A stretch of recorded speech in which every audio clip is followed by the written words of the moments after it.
Might as well. Uh, Good afternoon, good evening, and good morning. It's Friday on a Saturday. That's right. We are a day behind because, frankly, one of us was dying in bed and I could not be asked to do the stream yesterday. So I was very happy Zam was ill. I don't mean that in a bad way, but it just meant that took a day off. And it's a good thing too, because I went to bed at 10 and I didn't get up till 9. So I've overslept and now I'm very tired. And on that note, we would just before we went live on air, we were just quickly talking about some of the films and stuff we've been watching. I've just started watching the Made Up Adventures of Dick Turpin, starring Noel Fielding. Very good so far. It's fun. It's not laugh out loud funny, but it reminds me a lot of the Mighty Boosh. It's just missing. I really wish uh, what's his name? Thingy Barrett was in it as Yeah, well. Carl Barrett. Eh? What'd you Julian. say? Julian. Is it Stuart Barrett? Yeah, Stuart Barrett No, Julian was in Barrett. it. Julian Huh? Barrett. Julian. Julian. Yes, thank you. Yeah, Julian Barrett was in it. If it was him also writing it, this would have been amazing. Because I fucking love Julian Barrett. He is so underrated. Evening, Rick B. But evening. yeah, 2 episodes in. It's all right so far. Got a wonderful cast of people in it. And so definitely worth checking out. I won't say the other cast in it because you get some nice surprises along the way. So yeah, worth checking out. Zam, you were just about to tell me what you were, the other thing you were watching. Well, since I've been Code 8. sick for the last few days, and I watched three films. One of them was called Code 8. It stars the Amell cousins, Robbie Was this? Amell and Stephen Amell from the Arrowverse. And they play people who have superpowers in the future, but the government is frowned. It's a bit like X-Men in a way. Like government are frowned upon people with superpowers. You're not really allowed to use them. They're not like major, but some people have the powers of electricity, powers of telekinesis, telepathy, all of this sort of shit. And it's very underground, and it's supposed to be quite a gritty District 9 sort of styly.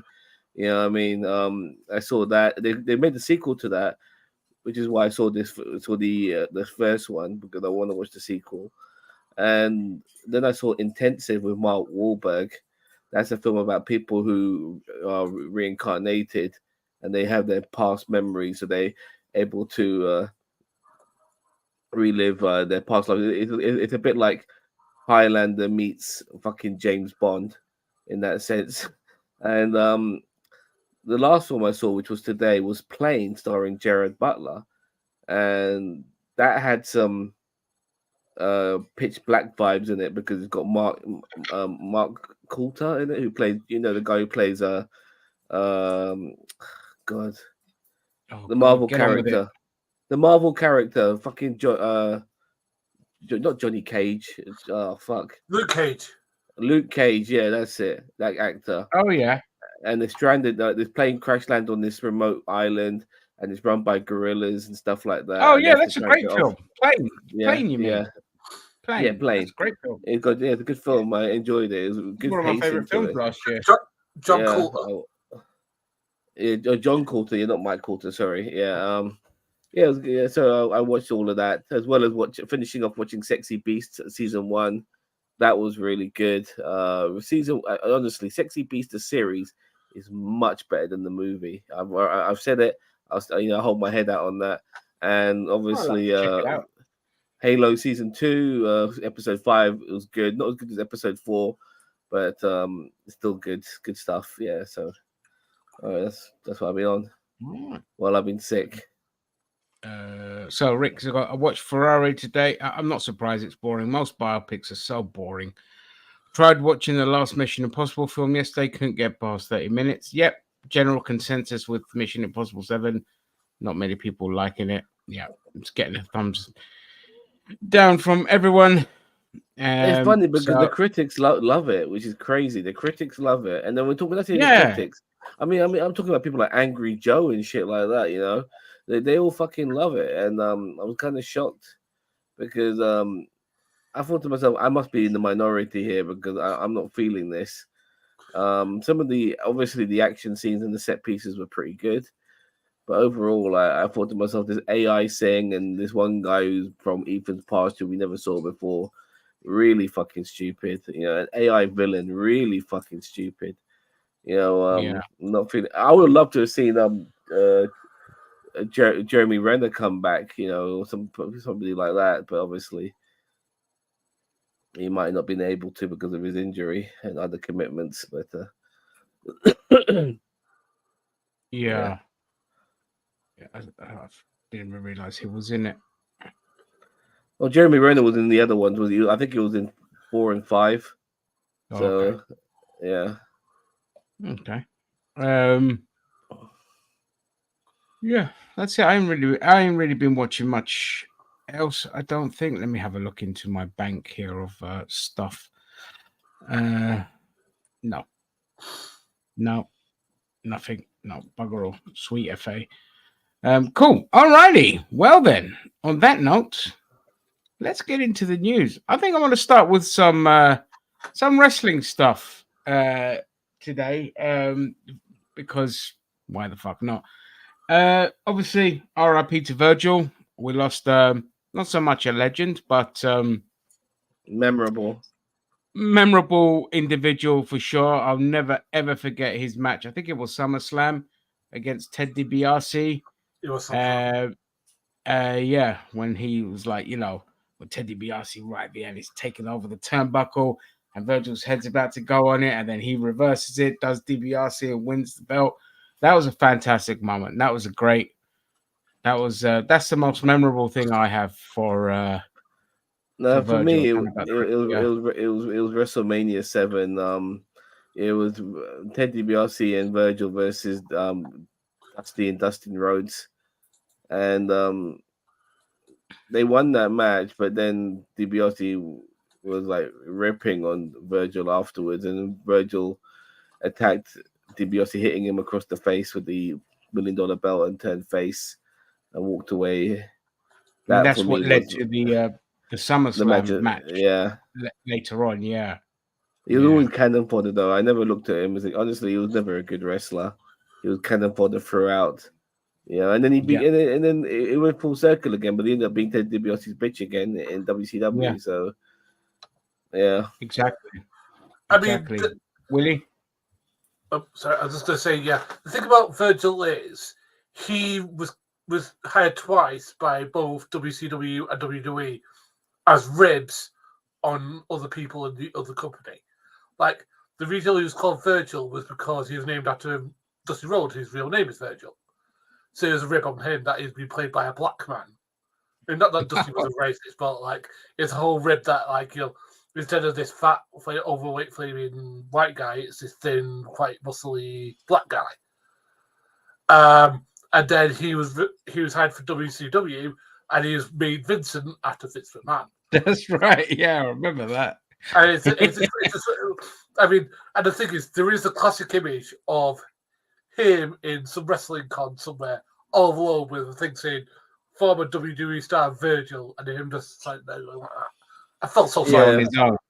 Yeah, I remember that. I mean, that's probably another iconic and negative iconic scene of him was paying him for autographs. And you see that. I mean, they did that in the movie The Wrestler. They kind of showed that as well. Yeah. It's if you don't make it to the top in that industry, man, it's hard. It's hard. It's a sad reality. I mean, I remember I used to watch. It was a wrestling channel called Grimm's Toy Show, which was. He started off as a guy that used to just play with like wrestling toys and do silly things, and then it just evolved into this whole thing of like backyard wrestling and being quite massive. Like he's had some quite big-ish wrestlers on there, including Zack Ryder, Brian Myers, and things like that on his show. But he also had Virgil on there, and Virgil was like come around his house, they watched wrestling together and all this kind of shit. It was just so random. But I also remember him from that. But that's about it, really. But yeah, rest in peace, Virgil. Now then, onto the meteor stuff. Did anybody watch SmackDown yesterday? Yes. Only what mattered, which is what I saw on YouTube. Yeah. The So When I say what matters, I thought the Rey Mysterio. But before we get to that meaty bit, I thought the Rey Mysterio comeback was pretty cool. Seeing him with a grey beard makes it all feel old because. And was he wearing the Shaq Steel fucking mask? Because that It mask, looked like it. Yeah, it looked like it. And it's good It to looked see him like come it. back. It looks like he's gonna fight that. Is it Castrato or is that how you say his name? I The can't leader of remember. that opposite of that gang, the guy with the long hair. But Yeah, I think them two will fight each other at WrestleMania by the looks of things.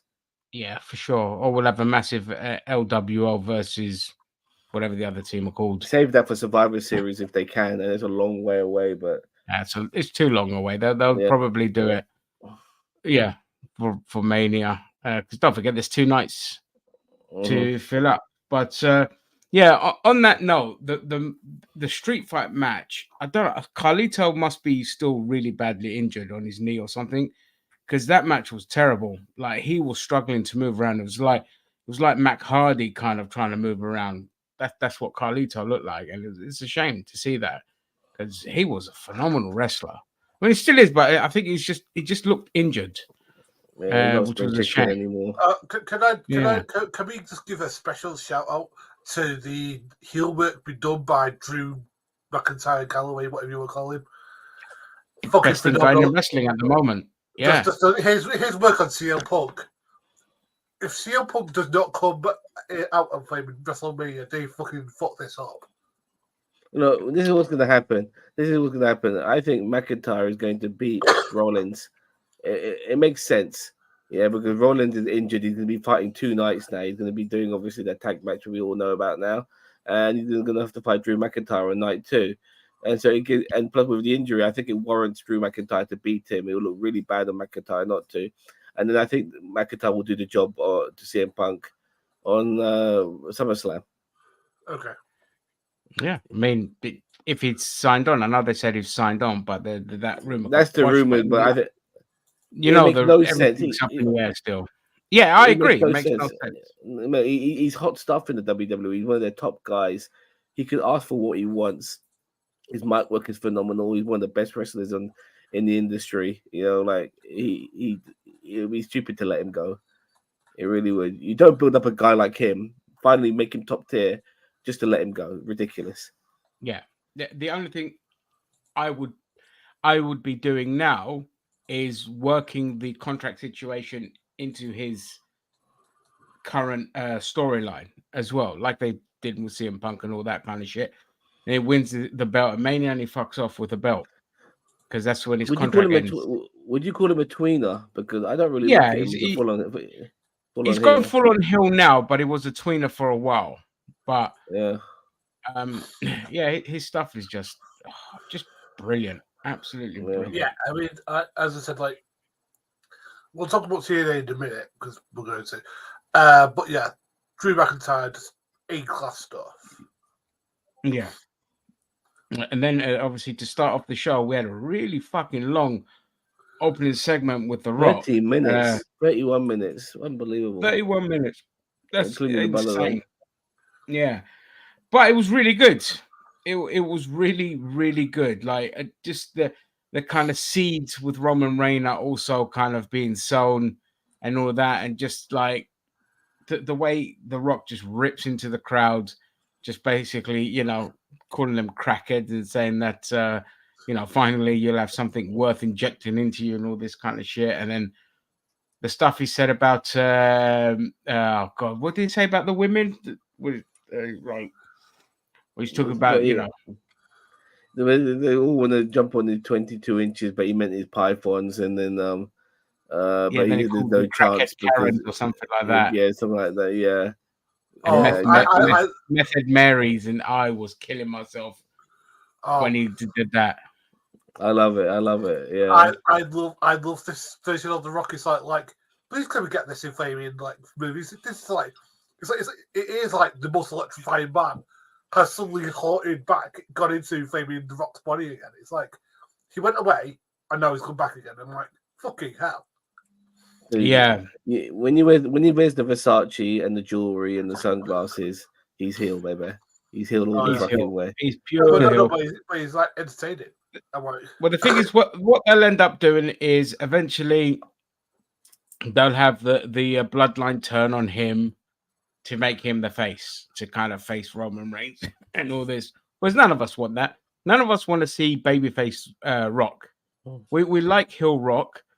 They should expand on it where they kick out Roman Reigns instead. Yeah, switch it and Roman around. comes back as a babyface. Yeah, I think Roman Reigns is worthy of a babyface run now. I agree. Yeah. Yeah. Exactly. Yeah. And if them two kind of face off, it won't get to Hogan levels, but you know the crowd will probably be cheering on like Roman. I don't know. It's unpredictable because yesterday, like The Rock was getting fucking massive pops, despite being like you know the heel kind of stuff. But storyline wise, it's the right way to do it.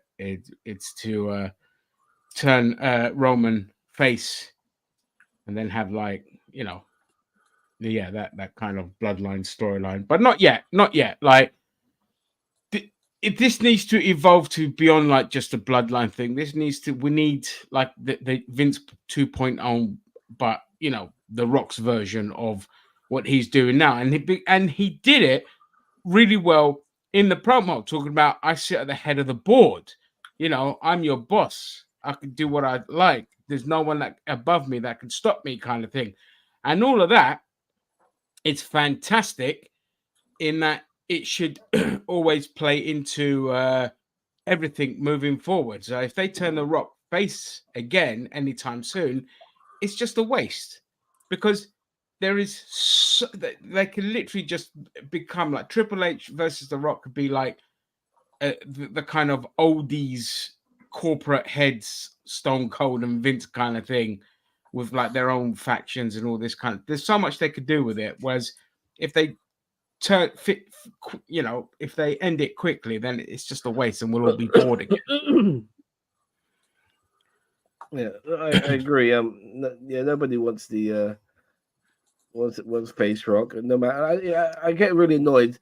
You're popular as a heel because you're really good as a heel. That doesn't warrant a face fucking turn. This mindset that because you're getting pops as a fucking heel that you should turn face is so stupid. Stay as a fucking heel. Yeah, that's what's getting you the pops. Yeah, exactly.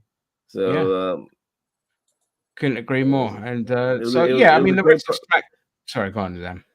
No, the great promo, and just to cut to the end of it, like what mattered to me was even though he was ripping on everyone, and he then made the match for the first night of WrestleMania. It was at the very end when Roman said, "Acknowledge me." You know, to Rock, and Rock acknowledged him and said that, yeah, I'm you're my tribal chief. Where that goes from here, we'll see. But it was great, like when Roman put his hand on the Rock to stop him from doing the if you smell bit, the tension there was fucking fantastic. Like that is the best bit of like wrestling entertainment in years. That gesture alone can speak so much because now I can say, yeah, I ignored you, but then later on it'll be like, how dare you put your hands on me when I'm doing the promo kind of thing, and there's so much, yeah, that was just brilliant. I'm glad I you watched that promo. I watched that promo on my phone at 6 a.m. I woke up, you know, coughing and having to fucking piss and shit and cough phlegm and all that. Got back into bed, checked on my phone, saw that this shit was up, and I fucking watched it. And I loved it, and it was some of the best medicine that I needed at the fucking time. It was good shit. It was really, yeah. It's just nice. Gary, you want to talk about TNA, or talk about whatever, and then TNA if you want, mate. Okay, so yeah, this was really good. I agree with what you two were saying. It was really good. I think, and the pacing was immaculate because the thing is that everything you're talking about, like he put his hand on him, the indulge me thing, everything like that, everything was paced perfectly. Because if they rushed it, people wouldn't have given a fuck. Because they paced it well.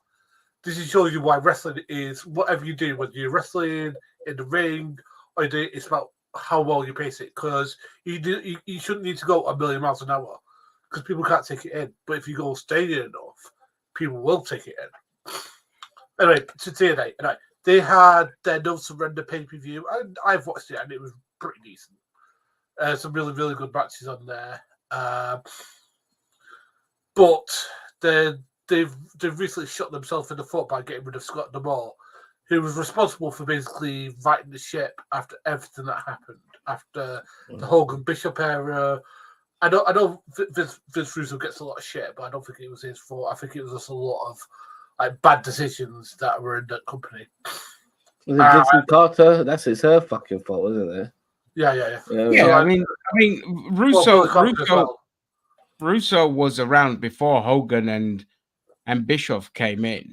It's when them two came in that they did them to destroy the company along with Dixie Carter. Yeah. You know, I mean, Vince Russo's still a fucking bellend, but yeah. But anyway, yeah. So a lot of talent I've put up, like what's the word? Hourglass emojis next to their names, saying that they're probably going to not sign back with the company to walk out in protest and then find Scott D'Amore. Now, unless Scott D'Amore was fired for doing something bad, I don't see why they fired him, considering that everything he's done has basically brought TNA back. I mean, because he was Impact, but brought it back from the precipice, as usual. They have done some really good stuff. Like, they've hired some really good talent, so they've had a couple of English talents. Leo Slater, who I don't know, and Hannah Hudson, who I kind of know. Both of them are really good. They've got Alexander Hammerstone, who is a fucking phenomenal talent. His Nightmare Pelham doing looks like it could kill you. It probably doesn't, but it looks like it does. I thought the pay-per-view was really good. It had some really excellent matches on there. I'd recommend the tag team title match. I thought the Simon Gott match was pretty decent. I thought the title match was pretty good. I like the X Division, though I didn't like Mustafa. What's his name? Mustafa Ali going over Saban, but hey, I'm not booking there.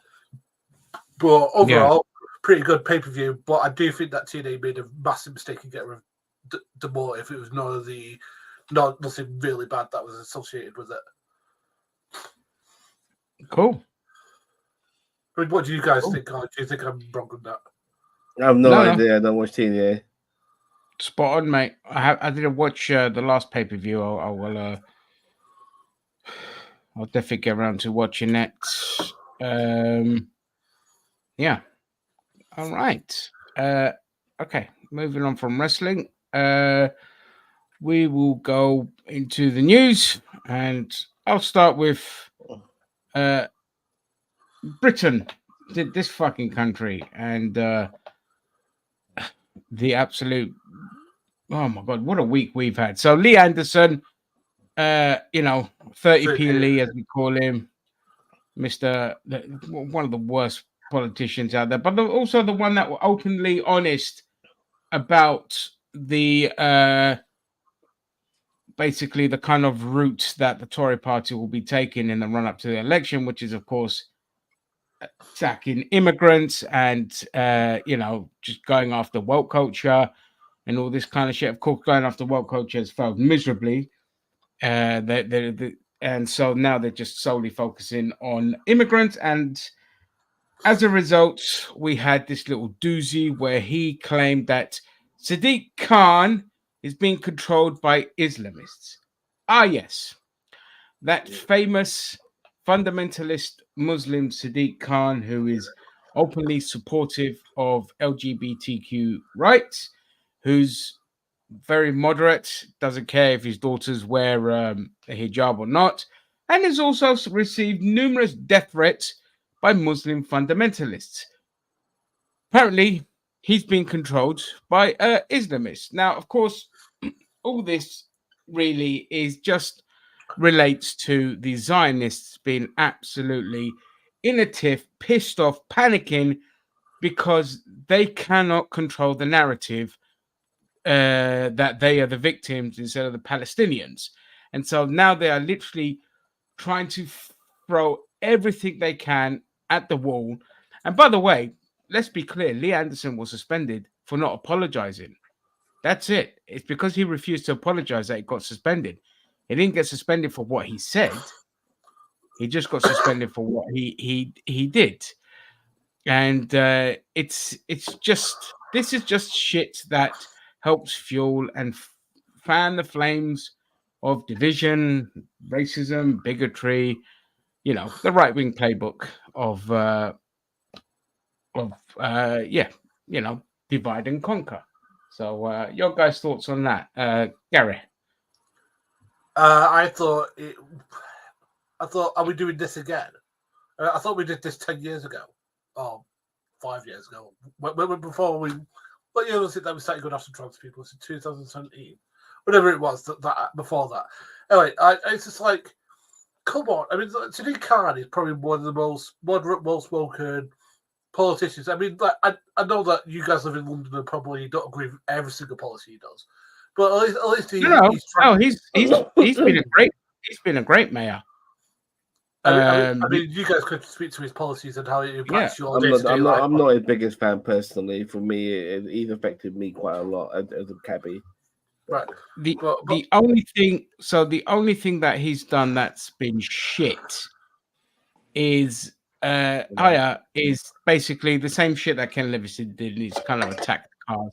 I don't mind the ULEZ thing, that doesn't bother me, but it's the other stuff. It's all the LTNs and just closing off roads, pedestrianizing roads in a city that's not ready yet, or you have a government that isn't willing to move society forward to get us not just off of cars, but make travel affordable. And so Sadiq is caught in the hard place of needing to appeal to his core base of fluffy hummus loving tossers, and also trying to find some kind of balance in making transport affordable. The best he could offer was fucking you get a bus for like £1.75 for like a whole hour, and you could take multiple just bus journeys within an hour kind of thing. And that's the best he could do. But it's a rock and a hard place. But compared to Johnson and Livingstone, he's the best mayor we've had. That's not really saying much. But aside from that, I like the dude. He's all right, standard centrist, inoffensive. Right. But again, I don't see what his Muslim faith has got to do with fucking anything. If he's not making you eat flaming, what's it called, halal, or he's not making you flaming go to mosque 5 times a day or something like that, what the fuck do you care? Again, I've never heard him support any outright flaming terrorist groups. I think he supports certain things, but I don't think he supports like actual terrorism. Yeah, this is the thing, Gary. Like, I mean, I don't like Sadiq Khan that much personally, but going after him regarding his faith and making up all these stories and alleged stories about him is fucking ridiculous. That's not how you go after him. You can come down on Sadiq Khan on the policies. There's people on the left like myself who don't favor him whatsoever, but they don't do that. Centrist. They don't. Like the way he's affected my life as a cabbie is fucking ridiculous. Like if you're driving around the city of London, when I say the city of London, I mean Monument, Bank, those areas, near London Bridge, Fenchurch Street, all of those parts of the world. It is a fucking maze, and it's so difficult. It's just, and the congestion charge. There's still congestion. There's congestion everywhere. There's roads that used to be 2 lanes, now they're 1 lane because we've given it up to fucking cyclists, and now there's more congestion on those roads because they've made them 1 lane. Like the traffic hasn't eased up whatsoever. He hasn't helped, and this easing of the cars is a fucking pipe dream that I wish these cunts would get their minds off, because people, until you come up with alternatives that are going to benefit people, and that's including ULEZ as well, because they want people to stop driving cars with emissions and stuff like that. But people have no choice at this moment in time. You haven't made it easier with this cost of living crisis for people just to get off these cars and buy a new one. They can't afford to even fucking do that shit. And so, yeah, I'm not his biggest fan personally, but going after him regarding this, about him being some religious extremists is fucking stupid. It really is. It's beyond fucking stupid. You can go after him in different ways. You don't need to do this. This is textbook Rick B fucking playbook here, and I can't fucking handle it. You know what I mean? Yeah, I mean, this is like no other mayor. I think I don't even know if any other politician other than Diana, God, what's her name? Hackney, fucking MP. I forget her name, but I don't think anyone else has faced as much abuse as Sadiq Khan has in his crime, which has been a fucking, Muslim. That's it. That's been his these biggest things don't crime. bother me. Yeah, I mean, they don't bother me. Are They you bother other talking people. just British or any politician? Sadiq Khan in particular. British politician. Like the amount, like the amount of abuse that he's suffered, and Diane Abbott. Thank you, Rick. He's my biggest criticism with him, but it's not just him. It's Tory party policy as well. It's been this attack on cars, which it's trying to come up with an environmental solution, but with a capitalist idea. In that, basically, the poor pay. LTNs, the poor pay. LTNs, okay, those are like more prevalent in like lower income areas than they are in, say, the posher areas, because they bank on, Johnny Foreigner not being able to understand the road signs and just driving through them and constantly getting fines. ULEZ, again, that was a Tory idea. All right. And that was meant to cut down on like air pollution, which has been successful. But the problem is the idea behind it has been a revenue raising way. You find people for using their cars instead of saying, right, you know what? Here's how we're going to reduce pollution. We're going to give everyone 10 grand to go buy an electric car. We're going to invest in infrastructure on electric cars.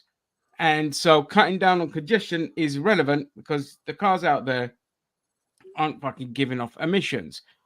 That's the best way to handle it. Or make public transport dirt cheap. But of course, we can't do that because we privatized everything. But this isn't the solution. The solution is no grants for anyone. Fuck you, die, pay, and suffer. And that money is not being used for anything good. This is a neoliberal playbook. So even when Labour were in power in the 90s, they still did this shit as well. They just, it's stealth taxes on the poor so that they can give their friends all the tax breaks in the world. And this is why you never see, like, if I was mayor tomorrow, I'm telling you now, I'm tearing up every fucking LTN. I'm saying, fuck you. They're anti-community. They attack the poor. And they're just revenue raising shit. And it's obvious because it would be cheaper and better for the environment, like you said, to give people either the cash or the tax break to buy the vehicles that are better for the environment. But that's not their goal. That's not their goal. No, they did it. They did it in Portsmouth. They gave people a grant towards an electric car. They did it in other cities, but they didn't do it in London. And London just got a massive fuck you. And it was deliberately done to make Sadiq Khan the bad guy. So every policy that they've done, with all the TfL stuff, everything that the Tories have done, has been to make Sadiq look like the villain here. To say that. So I'll give you a prime example. So in my borough, the Tory councillors were going up criticizing the Labour government, the Labour council, for lack of housing and pissing about with the Green Belt and all this kind of stuff. And then the Labour council turned around to them and said, well, hang on a second. You lot blocked every single request for extra funding to build the housing. You lot have been the obstructionists, and now you're trying to use that against us. It's you lot that did that. And we'll make sure everyone knows that you lot blocked everything, because that's the Tory playbook, you see. Block everything, block progress, and then blame the opposition for not doing anything. Okay? This is conservatism 101. Be obstructionist, have a non-functioning government, and then just blame the opposition for being useless. So, yeah, Gary. Yes, but like 30p Lee. I mean, like the thing is, he's a complete and total idiot. I mean, and the thing is, what's been worse has been the fact that the media in this country has taken him seriously. And I know you're gonna say, oh, it's certain far right outlets, like for example GB News or Talk TV, but it's also been like proper ones like BBC, ITV have been taking him seriously. It's like, why are you giving this guy oxygen? Because the guy's a complete cretin, has not got a lick of evidence for any of the claims he's making up about Sadiq Khan or anything to that matter. This is a man who thinks that people can survive on 30p a week and doesn't understand the idea of tax and that 30p would pay for nothing. Yeah, that's why they call him 30p Lee. Yes. Yeah. He used to be a fucking, and he was a Labour candidate before. Well, they always let you down, don't they? They always let you down, these people. So it just shows you like the state of politics, you know, and also like, you know, I mean, when the Prime Minister comes out and gives that speech that he gave about you know, extremism being rife in this country and like all the protests getting too extreme and all the, basically just trying to shut down any kind of criticism of Israel, because that's what it is.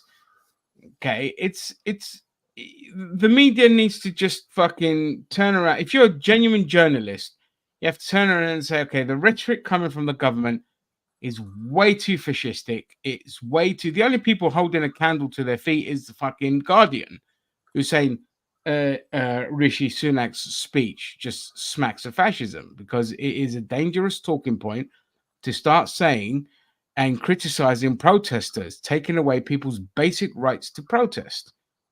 And this is where we are now. We are being controlled. Okay, the country that left Europe for sovereignty is being controlled and dictated to by Israel and the United States. You know, yeah, Christine. The scariest thing, one of the scariest things your government can do is to prevent and make it illegal for you to protest. That scares the shit out of me. Yeah. Tories are doing that. But I've said before, I said, what, you know, once you go down that route, then full-blown rioting is 100% justified. It's justified. My camera's gone blurry. Hang on. I just want to quickly comment here, because this is silly. As a solicitor, I think he means Sadiq Khan. He did work for lots of dodgy Muslim organizations as well. He's a lawyer, dude. like I'm sure many lawyers have worked for lots of dodgy people at times. You know, so that doesn't that's neither here nor there. And I don't agree with everything he says, but I love George Galloway and glad he won. Oh, good old George. Yeah, I'll get onto that in a second. In a second. Anyone else got anything else to say? Yeah, I have a question. I'm sorry I was late. I thought we were starting at 4 my time. So I was shopping. Did we cover I know if we haven't, we'll cover it later, the self-immolation? No, we haven't covered that yet. Okay, good. No. That was or the Willy Wonka. No, that's coming later as well. Right. That one's more towards the end, because that was fucking hilarious. Yeah. So okay. So yeah, George Galloway, because it kind of ties into this. Rochdale. So if you look at Rochdale, like everyone's just basically been calling Rochdale a huge fucking circus after what happened, and the original MP for Rochdale passed away, and so obviously there was a by-election coming up, which just happened this week, and Labour had their candidate Aziz Ansari, whatever his name was, and you know, Tories had theirs, Reform had theirs, all this kind of stuff, and Labour were campaigning for him, and Aziz had the audacity to tell the truth about Israel, and it's a known fact that Netanyahu knew that the October 7th attacks were going to happen, and he just let it fucking happen, because this was an opening for him and a great distraction to go in and do what he does. This is a known fact. It's been proven just you can Google it and it's there. Even if Okay. he didn't know, he wanted it to happen, whether it was He that wanted day it or to any happen. other day. But Exactly. no, Well, but I just I'm gonna say, dying on this. Willie. no, but I just say, yeah, he knew it was going to happen because he had It's he just had them. intel. Yeah, he had intel on it. So, but yeah, Rochdale did where I live. So you guys talk about it, and I'll talk about the reason it happened. Yeah. So so then basically after he said the truth about Israel, and of course anyone in the Labour Party that wants a ceasefire, let's forget about the genocide, just a ceasefire is now being suspended en masse. Not my local MP, but the MP at the ward next to me has been suspended. Kate Osamor, she's been suspended for wanting a ceasefire, and you'll see it in the papers as being anti-Semitic, which is a complete toss. It's just they don't want a genocide and they want a ceasefire, and that's being peddled around as being anti-Semitic. It's ridiculous. So Labour is basically now going on a rampage, trying to cull anyone that even wants just a ceasefire, anyone that votes for a ceasefire, and all this kind of shit. So with Aziz, basically his comments, they couldn't suspend him because he already been registered as a candidate, but they stopped campaigning for him. Just a few weeks prior, even though he'd already said those comments, there were Labour out there campaigning. But as soon as it got highlighted, they withdrew support. So with no support and the reason for it becoming very much aware to an area that has an 18% Muslim population, George Galloway, the slimy little weasel that he is, stepped in, jumped on the opportunity, and campaigned in Rochdale. Because the one thing I'll say about George Galloway is he's always been principled on Gaza since day one. He's always been very supportive of Gaza. Now, I don't like the dude because he's a slimy opportunist, but he came in, and not only did he win, he won by a massive margin where the three main parties of Labour, Conservatives, the Liberal Democrats, as well as the Reform Party, their combined votes came nowhere near to his and an independent candidate's votes, because the independent candidate came second. So the big two got absolutely smashed. And the biggest reason is because of their stance on the Gaza genocide. And he came in, and George Galloway, I wish I could play them, but I don't trust we'll probably get the stream ended. But if go on Twitter and just Google George Galloway Sky News, and his interview there, he absolutely obliterates. He says, I have no respect for Rishi Sunak. Why should I care what he has to say? And claims of intimidation and all this, because we won by a large margin. All right. Because they'll claim that other voters were being intimidated and all this, which is a complete fabrication. It's a complete lie. And every news outlet is now having a meltdown because George Galloway won. And George Galloway said, if I hadn't won, the independent candidate would have won. So it makes no difference. Labour, Tories, Lib Dems, Reform were not winning in Rochdale because they are pro-Israeli. And the meltdown, I just had so much fun today, just watching Politics Joe. The media meltdown. Yeah, Wonka, go on, mate. Sorry, mate, you're in the middle of a soliloquy. No, go. No. Just the media meltdown has been spectacular. Now, I live quite close to Rochdale, and I know why this happened. It happened because of the reasons you said. A lot of them, even the non-Muslim people, want a ceasefire to this shit, because they're seeing it because they've got Muslim neighbours who are explaining to them what is going on. They're not going to do it. Was it third hand? They're going to get it second hand because a lot of these people have families in that area who explain to them, no, this is what's going on. And that's why you saw the votes go the way it did. Yeah, now, and the thing is as well, to make it perfectly clear, if George Galloway had run the independent candidate who didn't run on a similar platform, but because he's also I think he's a left winger. Yeah. Came second, and they trounced the main opposition parties. Which is, again, if you look back at what I've been saying for the last couple of years, I've been telling you, as more and more people get fed up, we still have the luxury of being somewhat of a democracy here, where you can get other parties and independent people in parliament. And this is what's fucking happening. And the Israel-Gaza situation is accelerating everything because people are fed up, because they see the democratic rights being stolen from them and being silenced. And they say, you know what? Everyone who isn't an idiot can understand what's going on. And this is why this is such a conflicting issue among politicians, but not among the electorate. The electorate is clearly saying, we don't want a genocide. We don't want a genocide. We want our democracy back where we can talk about this openly. And so, you know, the biased media will tell you, oh, Rochdale's this, that, and the other, and all this kind of stuff. But the reality is, people just, you know, they don't want a genocide. Christine.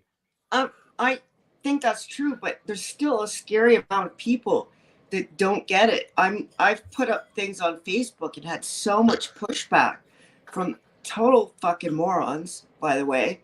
I've had people like, oh, here's another unfriend. Well, goodbye. I don't need you because you're actually a moron that is in favor of a friggin' genocide. I don't want to know you.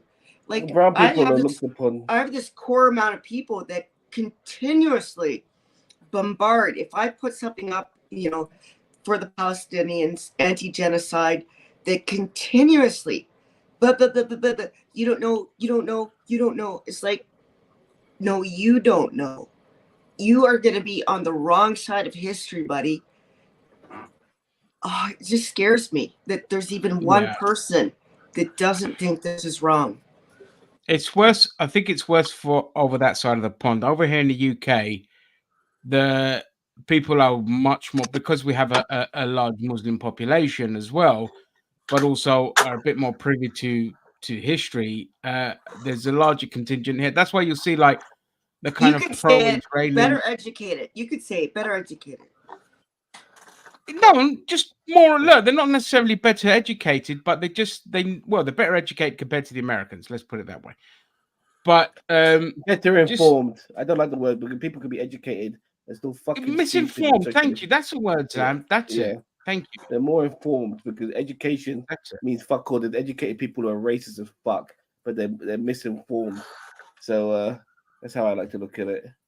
That's the one. Yeah, it's more misinformed because you've got like academics that are just stupidly believing the propaganda and the lies as well. And you know, it's the one area of politics where me and my brother can look at. Well, geopolitics, me and my brother, you know, we're very much agreed on.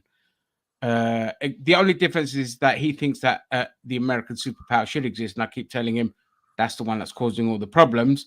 And that doesn't mean I want a Chinese superpower as well. There should be no fucking superpowers. End of. Everyone should have complete autonomy over trade and blah, blah. Anyway, I'm not going off on a tangent now. But the point is people over here are sick of it. And Rick B, it's not the thing with the Jews and the Arabs. People are sick and tired of seeing Zionists, trying to control the narrative and trying to rob our fucking democracy so they can cause a genocide halfway across the fucking world. It's ridiculous. And not just control the media, but kill, like literally kill the media. You know? Yeah. In no history in time has more journalists been killed than they have in the Gaza genocide. Willie?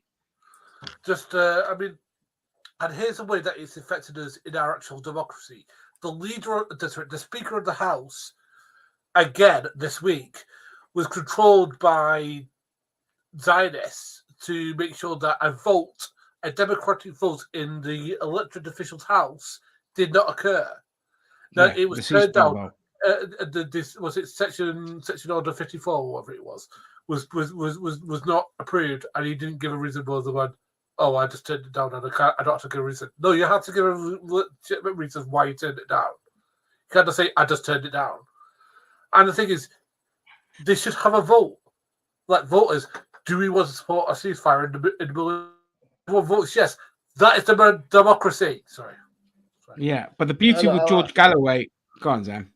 No, for me, and some of it just boils down to simple prejudice, and this is like, if the term is subconscious prejudice, but unaware prejudice. But there's a lot of people who just don't give a fuck about brown people. They genuinely don't. These people are brown. They're irrelevant. They don't give a fuck. You know, if Yeah. it was anything happens to Israel, and a lot of these motherfuckers are European settlers, by the way. They're not fucking from the Middle East. Yeah, they give a fuck. They're white, blue eye, fucking blonde hair. They give Yeah. a fuck about these motherfuckers. But these Like brown Rwanda. people, yeah, I mean, look, America themselves have been bombing the shit out of Middle Eastern fucking parts of the world prior to all this shit. You know, no one gives a fuck about these brown people whatsoever being constantly killed, which is why Muslim terrorists are so high on the list, because they all have an axe to grind against the fucking Americans. So this is no fucking different. This is no different whatsoever. You know, so that's one of the reasons, one of the many reasons why people don't give a fuck about what's happening to Palestinians. They're the wrong skin color. Yeah, and They're you Muslim. don't even have to be Muslim. Like Rwanda, it was just because they're dark skinned and there was no oil in that country. America and other countries didn't give a fuck. And look at a genocide happened there, an actual genocide. There's no denying Yep.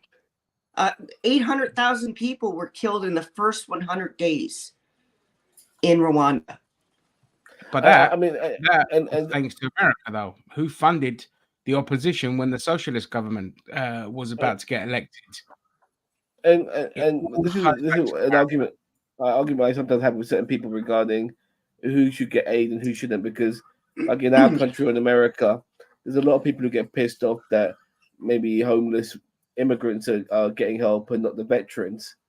But the veterans tend to be white, which is why they tend to be pissed off that they're not getting any help, while the immigrants are not. In my opinion, they both need to get help equally.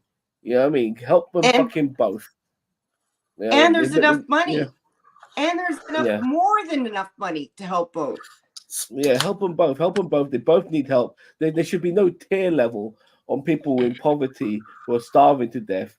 You know, who gets the help first? They both need help, you know, equally. Whether it be a vet, you know, who's doing the bidding of fucking corporate America and got nothing to show for it, or an immigrant who's the victim of corporate America who's got nothing to show for it. Fucking help them both. You know what I mean? Yeah. Right. Yeah. Because the veteran went to their country, displaced them, killed part of their family. Now they've got to leave their country. They're poor. And now in this country, they're both, like you said, a victim of the corporate America, corporate UK, corporate Canada, corporate wherever. And there is enough money that not only those people, but any person in the world that needs help right now could receive it. Yeah. Yeah, I just want to get some comments here. Hamas also scumbags. Look, that goes without saying, but who helped prop Hamas up? And who supports Hamas now? Fucking Netanyahu in 2019 gave a speech saying that he loves Hamas. He openly supports Hamas because it helps his cause. And why did Hamas start? I mean, I don't like Hamas. What they're doing is wrong. But if you look at things like the IRA, why did they start? Why did Hamas start? Why did these, you don't have to like those organizations, but you have to look at the reason why they started if you want to stop them from starting in the future and other organizations starting in the future. Al Qaeda's enemy, but who funded Al Qaeda in the fucking first place? The Taliban, who created the Taliban. Rigby, you're so misinformed here, because we're talking about Palestinians being killed by them fucking thousands. These are not hostage takers. These are kids. These are women, men, children who just trying to live out their lives without being fucking blown up by a missile. And no one gives a fuck. You know, I mean, there's a lot of people who do give a fuck, but there's a lot of people who just see them as Hamas. I mean, there's a time when they talk about a war. There's no war. There's just a fucking constant bombardment by Israelis over Gaza. It's not a war. It's a genocide. It's not a war. It's a genocide. Yeah, so when you regard the hostage takers, that's one thing. And by the way, it's not like the Israelis give a fuck about the hostage takers or the hostages, because they're bombing the shit out of the place. and they're fucking killing their own hostages. They've even killed people. So that video clip of these Israelis holding a white flag, and they shot the shit out of them. You know, because they didn't want to take a chance. They didn't take a chance. And obviously, most recently, we had that fucking that food truck, you know, offering supplies to Palestinians, and that was just that was an opportunity for Israelis to shoot the shit out of Palestinians. Killed 100, injured 1,000. Ridiculous, Christine. And so, and they recently took a vote in Parliament whether or not they'd be allowed to shoot unarmed civilians, and it was it's okay, sure, go ahead. Of course. Why isn't the world up in arms about that? No, the world is up in arms about it. The West is not up in arms about it. Okay, you're right. The rest of the world is up in arms. Why aren't the people in power that have a chance to influence and stop this not up in arms about it? Because they're making money and because the people are brown. Yeah, well, the UN has been trying to make a move to this. It's just that it keeps getting blocked at every turn by the US. They got fucking no power whatsoever. You know, the UN has nothing. The UN has no power. Yeah. No, but then if I'm members of the UN, I will start accelerating joining BRICS to then break away from that UN and create another UN. Okay, to break and cut the influence of the West, because you can't function like this anymore. And I know this might sound harsh, but if I'm these governments, I'm going to start treating Americans with great prejudice. And so I'm saying, you know what? There needs to be a global boycott of Americans. Anywhere you see an American, you shoot on sight if they're not a tourist. Because it's usually Chrissy doesn't agree with you there. I think that lots of I'm just saying, you know what I mean? That's the best way to protect your country. Shoot on sight, you know what I mean? I don't condone it, but no, the message is out there that Americans aren't welcome anywhere. Now, look, I'm beyond the point of giving a fuck about playing nice and diplomatic now, because that's just as bad. No, that's I know it is. I know it is. I know it is. You just don't let them in your country. You don't let them in your country. Hang on, let me finish, please. Let me finish, please. I hate being interrupted, okay? Right. The point is, okay, you get to the point where you can't play nice anymore.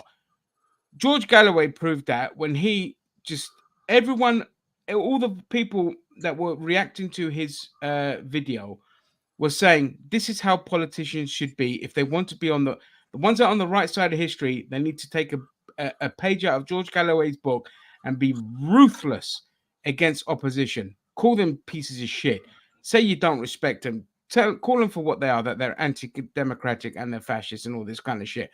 And the same prejudices need to be shown towards the West, because we are the ones that have destroyed this world beyond repair. You can't play nice anymore. The time of playing nice is unacceptable. This is a fucking war we are in. And you can't be diplomatic unless you're a tourist. Be nice to the tourists. Okay. Just saying, you know. Are you done? Sorry, I don't want to interrupt again. All yours, baby. All right, thank you. Sorry for interrupting earlier. I'm passionate about this. I do not agree about shooting Americans, just like I wouldn't agree to shooting any civilians, because it's just going to make you look like a monster and they won't listen to your message. However, you can be ruthless in every other regard. And that means complete and utter sanctions, no trading with them, no buying with them, no selling to them, no letting them come to your country for any reason whatsoever. Cut them off completely, because they are reliant on other countries for fuel. So cut them off, make them feel like shit in every other way. But you don't shoot them because killing is wrong, and it will just make you look. It'll just make you look like an asshole, and people won't listen to your message. They'll just look at the carnage. Well, I'll give you. I mean, you're right. Don't get me wrong. You're right. I'm just the arsehole. Yeah, sanctions like they do in Russia, do in America. I accept that. Yeah. But also, so here's a funny thing that people don't know about this. I found this out on TYT. This was years ago when I was watching them. America was in a panic because the CIA did exactly what I said, which was they captured and murdered a record number, not CIA, China captured and murdered a record number of CIA operatives that were operating within China. They gave them no leeway. They grabbed them, and that's why America was in a panic. They pulled out as many people as they could, not reported on the news, but you can go find the video on TYT because it got out there. And that's what I mean when I say, dude, I mean CIA, show them no fucking mercy. And No that's mercy. fine. And I would Yeah. agree with that because they're spies. So that's they're flying under the radar and against the Geneva Guilty. Convention. And Mhm. they're fucking with your country on purpose. They're sowing I can't think of the word. They're sowing Seeds of division. yeah. So and they're doing it underhandedly, illegally. And if you want to imprison them for the rest of their lives and not give them back to their countries, for sure go for it. Yeah, that was what my main thing that I meant. Those kind of people that are actively not, like I said, not tourists. Be nice to tourists because it's not their Okay. fucking fault. Well, no, saying, even like- stop tourism. I would even stop tourism. Oh yeah, I no, would- stop tourism. But I'm not saying don't shoot the tourists. Just stop Okay. tourism. Just anyone with an American passport, stop them from entering your country. Yeah.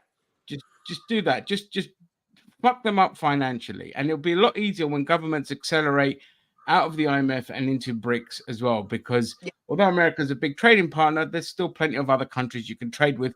You're going to take a hit, but you're still not going to be in debt and stiffed by the IMF, and you can fucking own your resources. You know, it's a big ask, but it's the way to do it. I mean, it's Oh. happening now. Sorry, it's happening now, which is why America's in a panic now with BRICS, because it's happening as we speak. Countries are leaving the IMF and the American banking system, and they're going to the other one. This is why Russia's economy is absolutely fine, because the sanctions didn't really affect them much. Christine. I was just gonna say on top of that, which is great, and I agree with you. Fucking do that. America has a lot of countries in debt to them. Just say, you know what?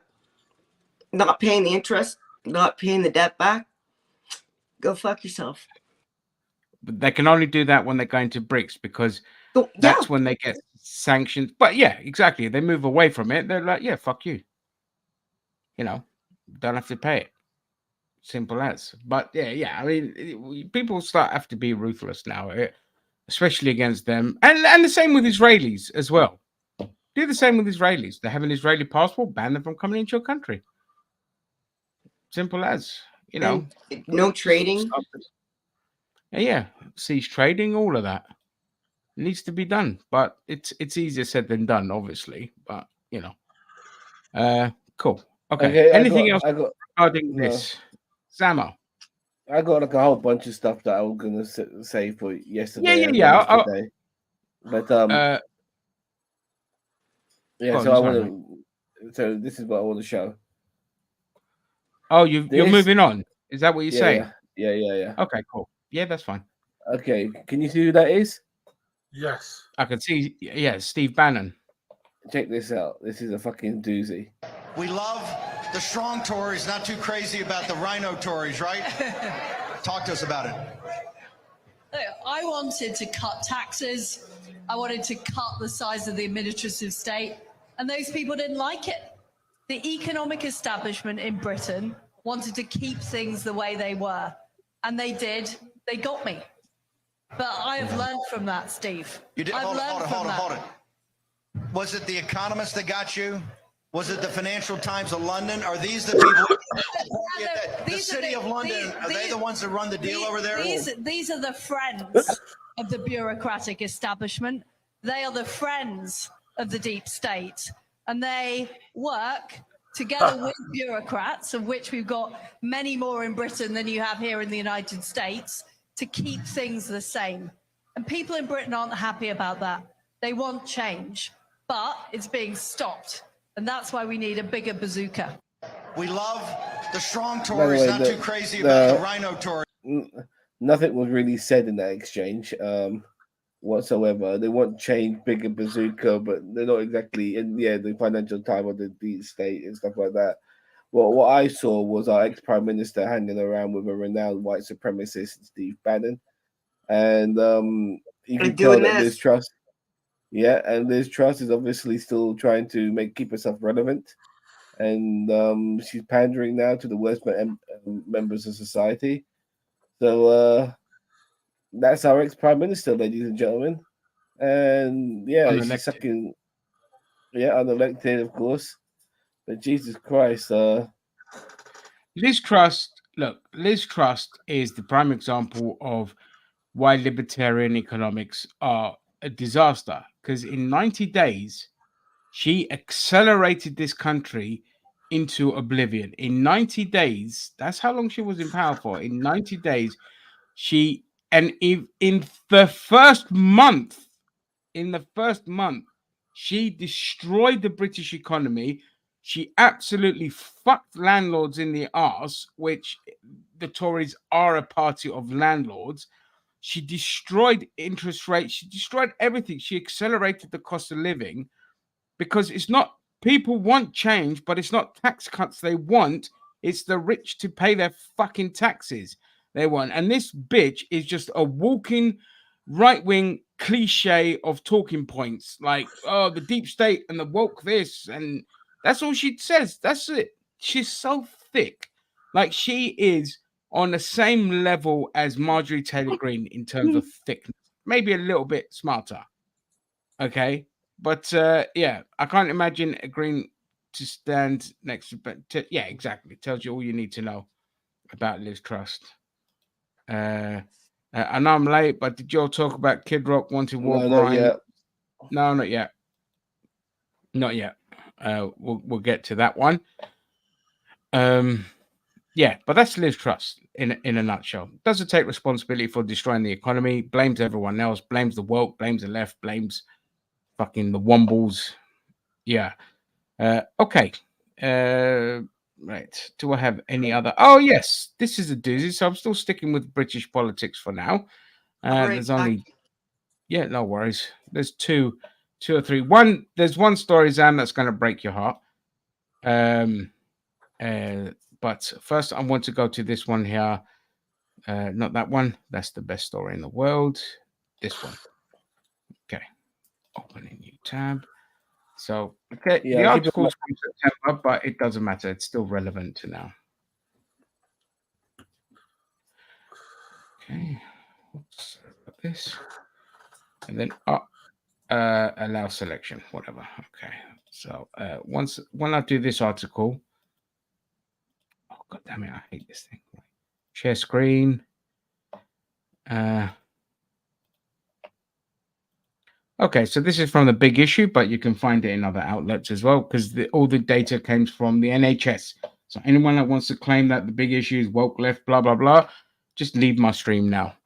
So, cost of living crisis sparks troubling rise in malnutrition and return of Victorian diseases. Cases of malnutrition have soared over the past decade. NHS data reveals while cases of Victorian diseases like scurvy and rickets remain stubbornly high. We're back to scurvy and rickets because people can't afford fruit and veg. All right? The cost of living crisis is driving disturbing surge in malnutrition cases and Victorian diseases, top doctors have warned. New statistics reveal the grim toll of food poverty, that food poverty is taking on the nation's health. 10,986, so basically 11,000 people were diagnosed with malnutrition after being admitted to English hospitals last financial year, including 312 children. So that's 11,000 people with malnutrition in this fucking country. This number has quadrupled in 15 years and doubled over the last decade. I wonder why. Do you know why it is, Zam? It's because of the woke left. That's why. Not our current right-wing leaders. No, the woke left and trans people, they caused all this. Right. Cases of so-called Victorian diseases also remain high. Scurvy has nearly tripled since 2007 and 2008, with 171 admissions last financial year. though this is down from a peak of 2018 to 2019. Oh, so something's gone down a little bit. The number of people diagnosed with rickets, a skeletal disease caused by a sustained lack of vitamin D, totals 482 English hospital admissions. As food prices saw the general price of fresh produce. Sorry, it's harder for people to access fresh produce, once Professor Camilla Hawthorne, that woke bitch, chair of the Royal College of General Practitioners. Fast foods are cheap, filling, and easy to get, but are low in nutritious content. A poor diet encroaches. Yeah. Okay, we get the rest of it. But that's the state of our country. And how many times have I told you lot before on the podcast? We are back to Victorian era Britain. Even the diseases have come back. Yeah. So that's the state of the UK. Wonderful. And one final thing do I have here? Oh no, I have a couple more, but they're not really British related. They're everything related. Let me see. Oh yeah. Okay, I'll just go to this one here because it's a bit of a heartbreaking, and it's actually endemic of how culture in this country has been destroyed thanks to greedy landlords. Where is it?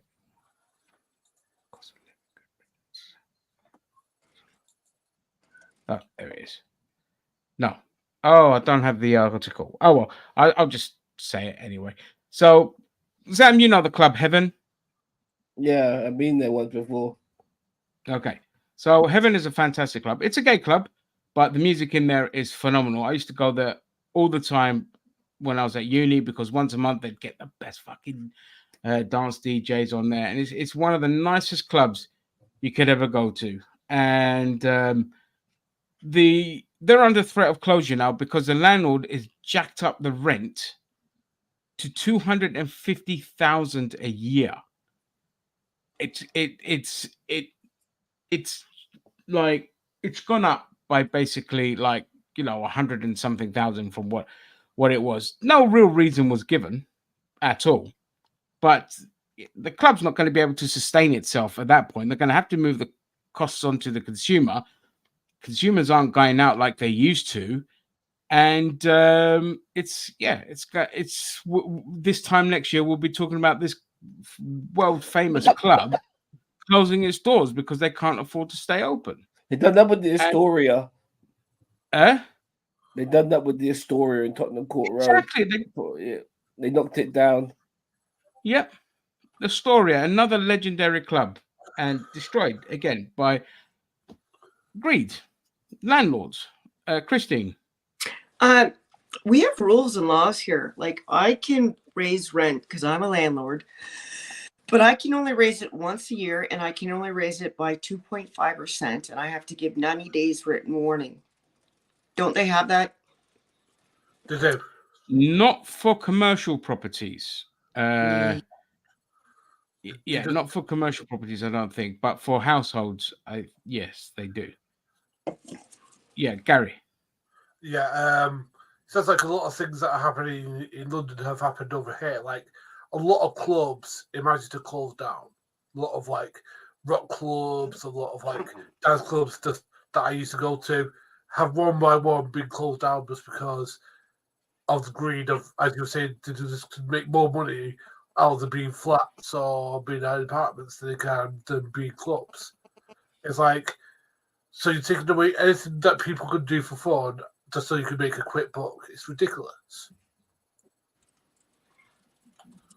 Yeah, man. Yeah. Very Bob Marley. All landlords are scumbags, they Rick, care especially about this people. one under me. It's not about people having fun, Gary. It's just about making money. They could care less what you're using the property for. Yeah, I mean, we've seen how they even attacked. I forget the name of the club, but it's in Shoreditch, and it's under. It's like in these old kind of storage places that were under train bridges, things like that. But yeah, exactly, Rick. It's gentrification. You know, they see more like they value the kind of proper commercial property, not the commercial property, but they want to turn it all into housing, which is far more valuable for them. So they're just going to jack up your costs, or they're just really greedy arseholes anyway, and they just want to jack up their costs because, you know, they can get away with it. And so that's what they're doing. And because nothing is owned by the local council, it's all private. This is why the high streets are dying. This is why, you know, shops can't stay open because their rents are, they have to pay like thousands a month. You'll be lucky these days to get a couple of customers, so they can't stay open. Businesses are closing at record rates. The culture in this country is dying, and we had a fantastic, you know, all right, it's drinking, it would ruin your liver, but it was a great culture. I love British culture. I've just gone to the pub with your mates, getting tanked up, having a laugh, going to clubs, great fucking clubs here, you know, and just all that is dying now. And because when I was in my 30s, I saw all these new strict rules and regulations coming in because this is the country of killjoys. We don't have fun in the UK. We're not allowed to have fun in the UK. It's against the law. So they're bringing all these regulations that completely fucked over young people and stopped them from having a good time. And now everyone's complaining that young people don't drink and do drugs anymore. It's like, well, where are they going to drink and do drugs? There's nowhere for them to go. There's no fun. You know, Christine. I was going to say, you're absolutely right. High streets, or what we would call downtown areas here, are dying. And part of that has to do with, you know, greed. And the other part has to do with the way consumers consume now. And that's Amazon and that sort of thing. So we should make an effort at least some of the time to, you know, go out and shop in our local areas, which I do. I don't get things on Amazon. Actually, that's a lie. I think I've ordered 5 things on Amazon in my life. So I will admit to that. But I shop locally, even though if I go 30 minutes away, it's a lot cheaper for me to shop. There's the village that I live next to. I'll shop there. Not only because it's 5 minutes away, but it's my local village. So I shop there. I shop there today for food. What else was I going to say about that? I would say, even though I'm a landlord, I totally agree with you. The majority of landlords are greedy. That's why there should be some regulation involved. Like there's regulation here, and I'm not bitter about it. I think it's great. I still get to make money. I don't make a lot of money because I'm one of those rare landlords that, you know, charges enough that you can live, but also charges enough that I can maintain my property. That's it. Like I don't make a profit. Your reason for being a landlord is because you've been fucked by the system. Right? And it's been difficult to get the kind of support that you've had. So you've had to rent out your rooms to survive. If you didn't do that, you wouldn't survive. It's a big difference between owning 20 to 30 properties and having it as a passive income and contributing to the housing crisis. That's a fundamental difference. And I'll be clear, and I've said it before, I have no problem if you have your own house and you rent out a room, you know, have a lodger, as we call it over here. There's nothing wrong with that at all, as long as you're a nice person, you know what I mean? And you're not trying to exploit them or anything like that. There's nothing wrong with that, to get that in it, because that's within your house. You're not eating up everyone else's property and causing the housing crisis. You know, you're not having governments deliberately fucking forcing councils to sell their properties to private landlords, which again, you know, this country is in, well, I say this country, pick a country. There's an unprecedented housing crisis everywhere. Yeah. You know, I could make twice as much that I'm making now and put that money away and, you know, go on vacations, buy nice clothes. I haven't bought new clothes in years. I was excited. I got a new pair of pants for Christmas from my mom. You know, I rent because my friends also, like you said, I've been put in a position where I don't get the assistance I need after having a spinal cord injury serving my country. But also my friends, my family, my uncle is a senior citizen. that doesn't get enough to live on. And my friend is also a veteran that doesn't get enough to live on. So I let them live here for half the cost they would have to pay anywhere else. And so, what would have happened in the good old days, at least here in the UK? I mean, you'd get it now, but it's nothing like it was. You'd get your disability living allowance because you can't, and PIP and things like that, personal independence payments and things like that, because you cannot function day to day doing normal tasks. You struggle with all this kind of stuff. But now governments don't give a shit about that. Now, like, one of the biggest issues we have at my job is people's benefits are being cut for no reason whatsoever. Now you think to say, well, yeah, go out and get a job. Right. But the problem with that is 52% of people on benefits in my borough are working. They're in 9 to 5 jobs and they need the extra benefits to get by.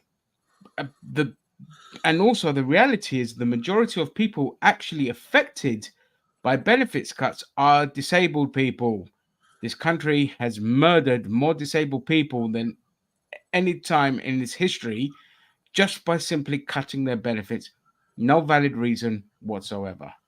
Yeah. I was going to say, even if I could work, because there was a time there where my back was kind of doing okay. And I thought, you know what, I'm going to try and get a job because I am allowed to still receive benefits, but work so many hours a month without being penalized.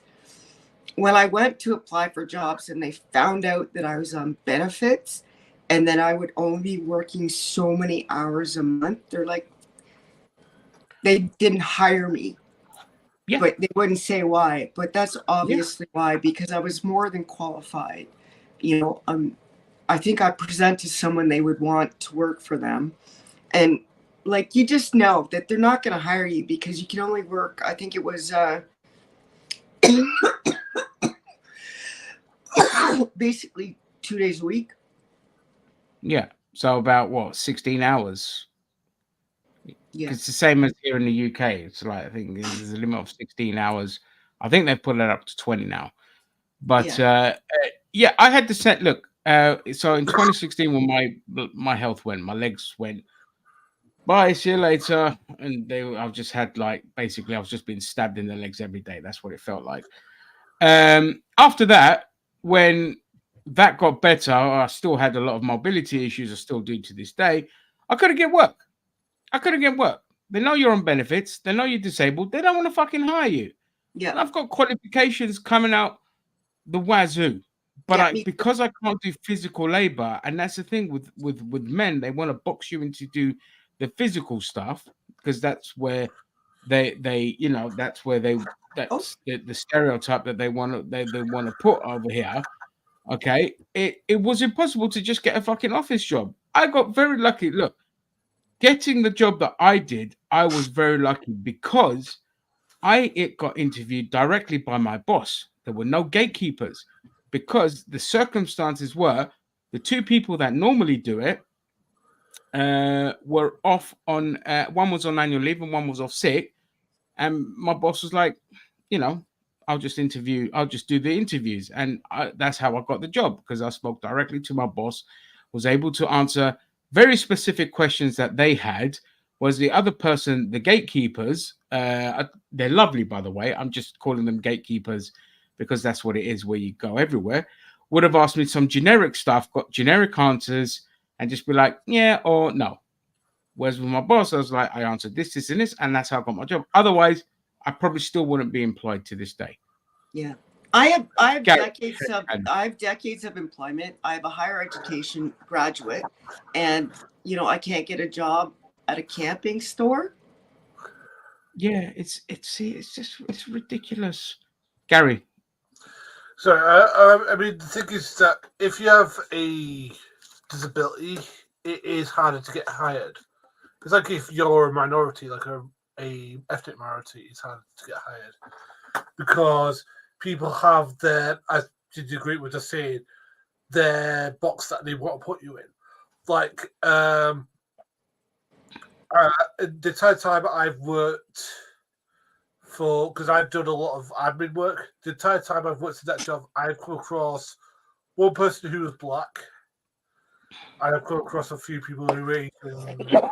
That's it. Everyone else has been white, and it's because people think you're stupid. And the thing is that with me, I'm lucky that to get the job I did, because after university, no one would hire me or would hire me for the sort of jobs I wanted.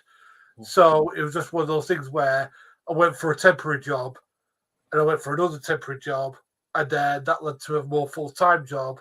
Well, it was part-time initially, but I went so hard that I didn't give me full-time, and then that led to me going to Glasgow, and that led to me going back. So it's all been a bunch of luck. So I think that the employment thing here needs sorted out really badly, and I don't mean Oh my god! Yeah, I don't mean I don't mean the Ian Duncan Smith route of let's get disabled people back into work. I mean a literal top to bottom reforming of how we employ people, because that needs really reforming. Sorry, if I'm I mean the thing as well, like like I said earlier about the gatekeeping. There's too much gatekeeping into work, and you could be losing somebody. So again, I was lucky with this job, and I was also lucky with my previous job at the day center. Okay, because I liked my previous boss's hiring method, where it doesn't matter if you don't have experience, and she also skirted the rules often about needing, because again, they then put in a rule a couple of years after I was working there. They put in a rule that you had to have a diploma in health and social care, and that caused a huge damage to the care industry, because people aren't going to actively go seek that that qualification, that degree. I have that. I got that through work. But if they go and work at the care centers and all that, after a couple of years, you have to have that diploma. But work pays and trains you to do that. But again, the government, in their infinite wisdom, took that away from people. They're like, oh, it's a safeguarding issue. No, it's not about safeguarding. You just go in there, read a few books, but you don't have the fucking experience. Whereas if you get thrown into the lions, because you don't have that degree, you have to keep a distance for, you have to volunteer for a period of time before you become an employee to see how you pan out, how you work out and all this. Then they employ you. But they took that away. But I got very lucky because, friend of a friend said, just go there and they'll bring you in as a volunteer. And because I was overweight, I was volunteering for fucking ages. Like, people were saying, how come you're still a volunteer? You've been here for 2 months. I'm like, I don't know. So there was still that level of discrimination. But because I was so fucking good at my job, I got the job, and I was the quickest person to be promoted to a senior member of staff. That wouldn't have happened if I had to go through the current kind of processes of, like, even trying to get your CV read and all these fucking Indeeds and total jobs and all this shite. There is so much gatekeeping when it comes to finding a work that you can have the greatest employee you will ever have, but you won't know that because you've got these stupid set of rules where you're not going to hire people, and instead you get somebody, oh yeah, their CV looks just right, but they come in, they're complete fucking morons. And it's 9 out of 10, that's what happens. Because you can be very book smart, but not job savvy. And I know, like when I applied for those jobs, they were just they were service jobs. I mean, nothing wrong with having a service job, but they were service jobs in the service industry. And as opposed to when I worked as a nurse, or I worked as someone who had the responsibility, well, not just nursing, but also in the military, people's lives at stake. I had people offer me jobs as a private nurse, even when I was still being a student nurse, wanted to hire me, like very wealthy people, because I was good at my job. But I can't be a cashier at your, kayak store.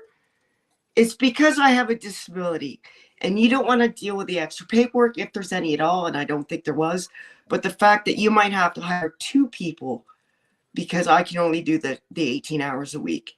It's obvious, and it's set up against you.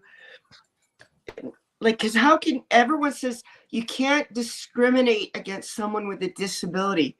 But when they ask you how many hours you can work a week, and you tell them I can work 2 days a week, they're going to ask why. What are you supposed to say? Yeah, exactly. And the thing is, they say, okay, once you're in their employment, you can't discriminate against them, but they don't have to hire you. There's no obligation. They're just like, I'm not going to hire that fucking person. Yeah. Because it just makes my life a hell. And it doesn't. Like, you know, I've did the current job I'm working in. Like, again, I have issues with mobility and I'm very limited, but I still go and I do it and I push myself and I go to do it. By the end of the day, I'm in a lot of pain, but you know, it is what it is. I've never asked for any special adjustments at work. I don't need special adjustments, but they would offer it. They asked me, they said, do you need a special chair? Do you need this or that? Do you need all this kind of stuff? I'm like, no, I just want a fucking job to work. And that for me is enough. And again, I'm very good at this job. Well, I say I'm very good at it. I'm okay at this job, but I'm very good in the sense that I've built a fantastic rapport with a lot of community groups that want me to go and conduct the workshops that I'm conducting. So I'm very much in demand. And because of that, we've built a fantastic connected, fantastic connections among all these groups. And that's helped me stay in this job because they can easily. I'm always on a rolling contract because of funding, and so if they cut certain funding, that's it. I'm out of a job. But because I'm doing okay or good or whatever, I mean, you know, I'm sure you're doing great. I'm sure Yeah. you're not only doing great, but if you were doing poorly, you're the type of person that would go, I need to improve on that, and I'm going to, and then do it. You know what I mean? Exactly what I've done. Yeah. Because I really misjudged what this job was when I first went there, and also the amount of brain damage that I've suffered over the years due to mental health issues, and also COVID exacerbated all of that with like brain fog and all this kind of stuff. So I was in at the lion's den. I was like, fuck, can I do this? But I was like, I've got no choice. I can't afford to live and all that. But thankfully, a couple of months of trial and error and learning and everything. Now I'm just in a flow. Like I'm in such a flow where like Wednesday and Thursday, I literally was asking people, do you have anything you need doing? Because I had nothing to do. You know, everything was in a flow now. So yeah. No. But they need, yeah, go on. I couldn't work even if my back were better.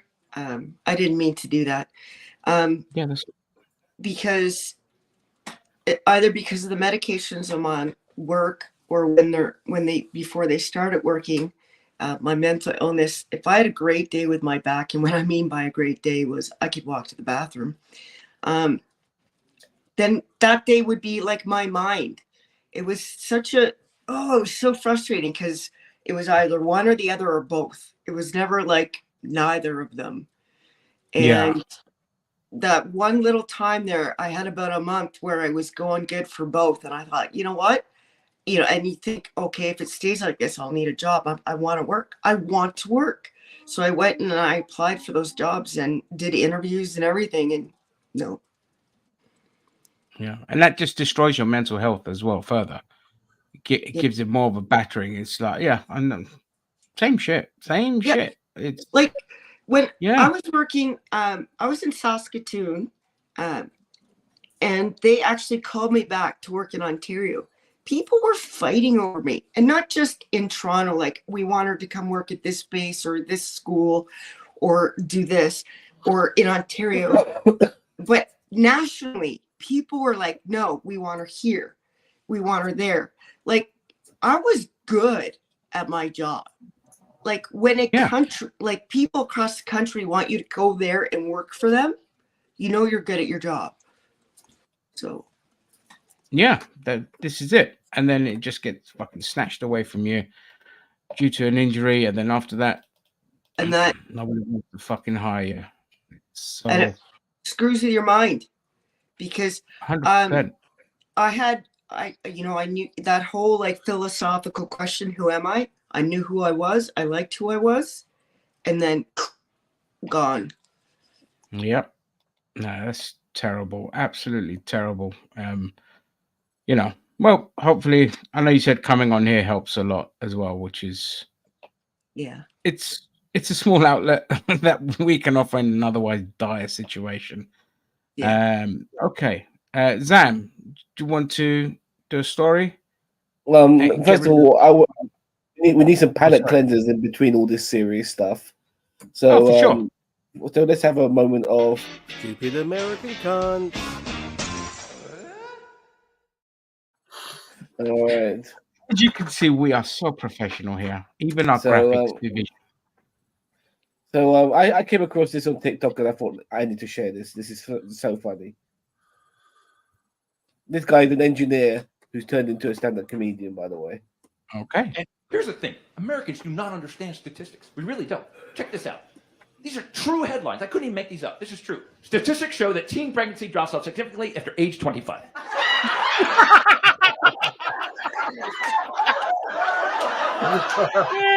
That is shocking. I would have thought it dropped off, I don't know, around 20, I would have guessed. Pretty much down to 0, but no, it hangs on for 5 more years. Here's some other ones. We hate masks, say 4 in 10, a majority of Americans. Clearly, they're not in the STEM program. Death is the nation's top killer. Really? Did we need a study for that? Homicide victims rarely talk to police. Have you been trying to get them information? Problem up, Bob. Who the hell killed you, buddy? You're not helping anybody here. And here's the thing. That was brilliant. Statistics. Yeah. So I found a whole bunch of stuff on TikTok. What else have I got on the old on my little list of stuff? So, this is really interesting. This is good. You know how they how the right once blames. They don't like the fact that trans women being playing sports because they think it's a disadvantage and all of that shit. Well, this is the worm, in my opinion, has turned. A couple of minutes long, but I think it's worth listening to. Yeah, go for it, mate. What's a rush? There's no news agencies talking about it, so we're going to talk about it so it never happens again. There's a girls' basketball team in Kentucky that's getting blocked from playing in the end-of-season tournament because they play in a boys' league, and they've been beating all the boys, and the tournament is scared the boys are going to be sad because they're going to get beaten by girls. This is a true story. Let me explain the details, but Southwest Ohio Basketball League, you guys made a mistake. Hey, I'm Jackie with all your women's sports news, and in 2024, I have no idea how things like this are still happening. So this is the Next Level Basketball Club, and this is the team that we're talking about. It's a 6th grade team, all-girls team that plays in a boys' league, the Southwest Ohio Basketball League, their entire season. Next Level also has boys' teams in this league as well. Why are girls playing in the boys' league? It's very common, especially at that age, for things to be co-ed, especially in the trend of girls joining a boys' league, because people think, well, they're just girls. What could girls do? Win? Turns out, yes, duh. They went 7-1 in the season playing only boys. They won 7 of their games. A lot of boys teams were all of a sudden like, hey, I don't think we should have girls in the league anymore. I'm not sure that's fair anymore because why are these girls beating us? That's not. It was fair when we thought they were just girls, but now they're girls that win. That's not okay. So basically, after this great season, the Southwest Ohio Basketball League sent Next Level a note saying the girls cannot compete in the end of season tournament with the boys. And Next Level was like, why? They've been playing this entire time, and this is the own words from their text with Southwest Ohio Basketball. I'm going to read it to you. What we have worried about is a boys' team is losing to a girls' team, especially in a year-end tournament. They may get frustrated and retaliate against a girl. The boys can't handle losing to a girl, and that's why the girls can't play in the tournament. They said that teams have been complaining about driving all the way to Kentucky to play a girls' team, and throughout the season, we've had a few teams come to us about this and raise concerns about it. Because of this, we decided to keep them out of the tournament. Basically, teams are going to them and saying, why are we losing to the girls? Girls shouldn't be allowed to play. In this open letter, Next Level says that's why they made a decision to pull both their boys and girls teams from competing in this league in this final tournament. They're pulling all their teams as an act of retaliation because why aren't they respecting this girls team that has been winning and just been playing so well? They deserve to win. They deserve to have a chance to win the whole thing. They're literally blocked for being girls. There's no other reason. Like I said, this has so little traction online right now. So if we can make a bit of a fuss, and if anybody from the Next Level of Basketball has seen this and wants to, but that's basically it.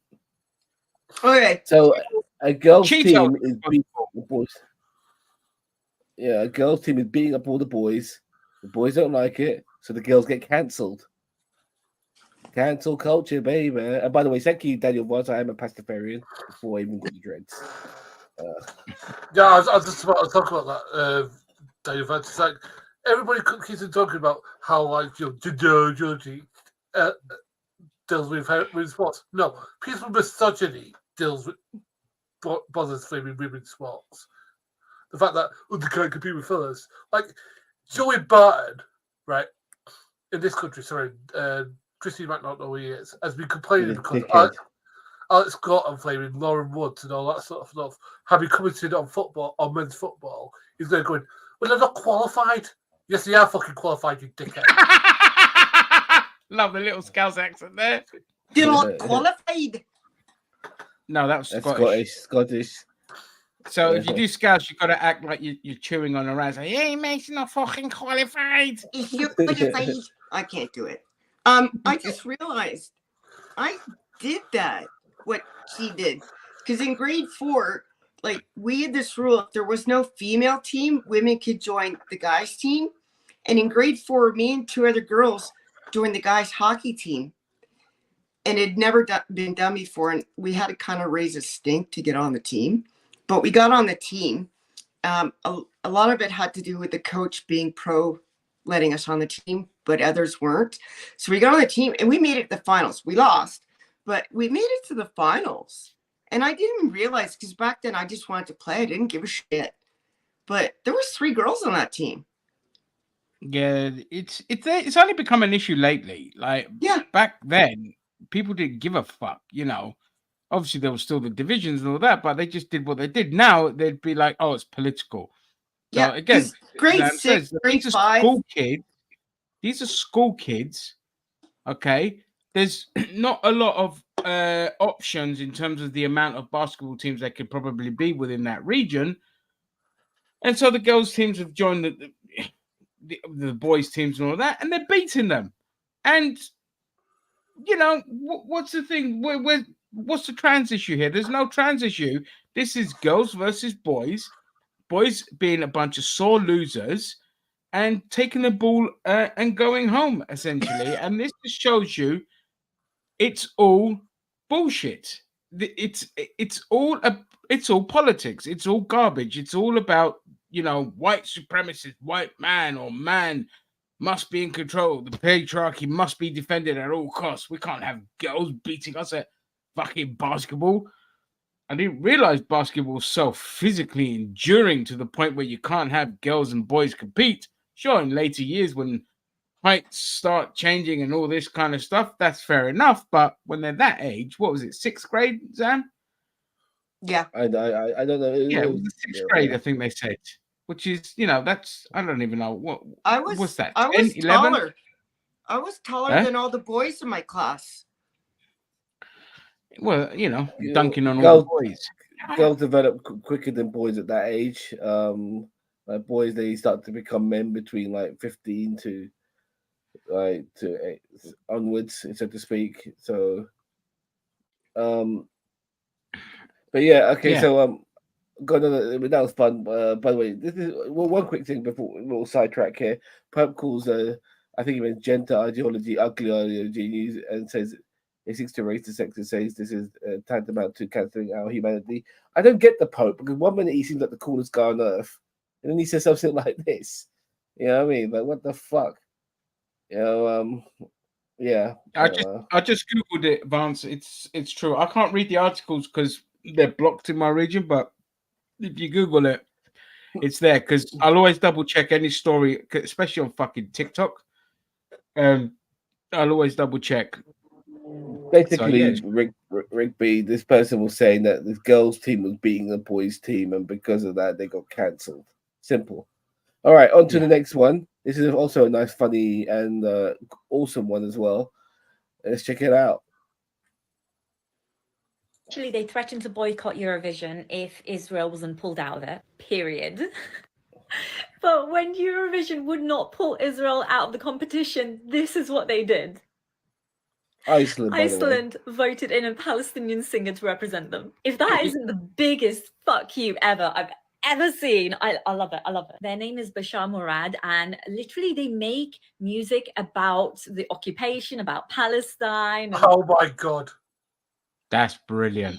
This has given me so much joy. If you don't know, a few years ago, the band that was representing Iceland also held up this flag like during the song contest, and they literally got fined for it. Still did it anyway. Now I am boycotting Eurovision. I'm not going to watch it. However, I am going to look at the clips of Iceland, see how our boy Bashar is doing, and if you are going to watch it, then at least vote for Iceland. Also, shout out to the other countries and other artists that are. Oh, I have a funny feeling Iceland's going to win this year's Eurovision Song Contest. The fact that Israel's song that they've chosen is called October Rain.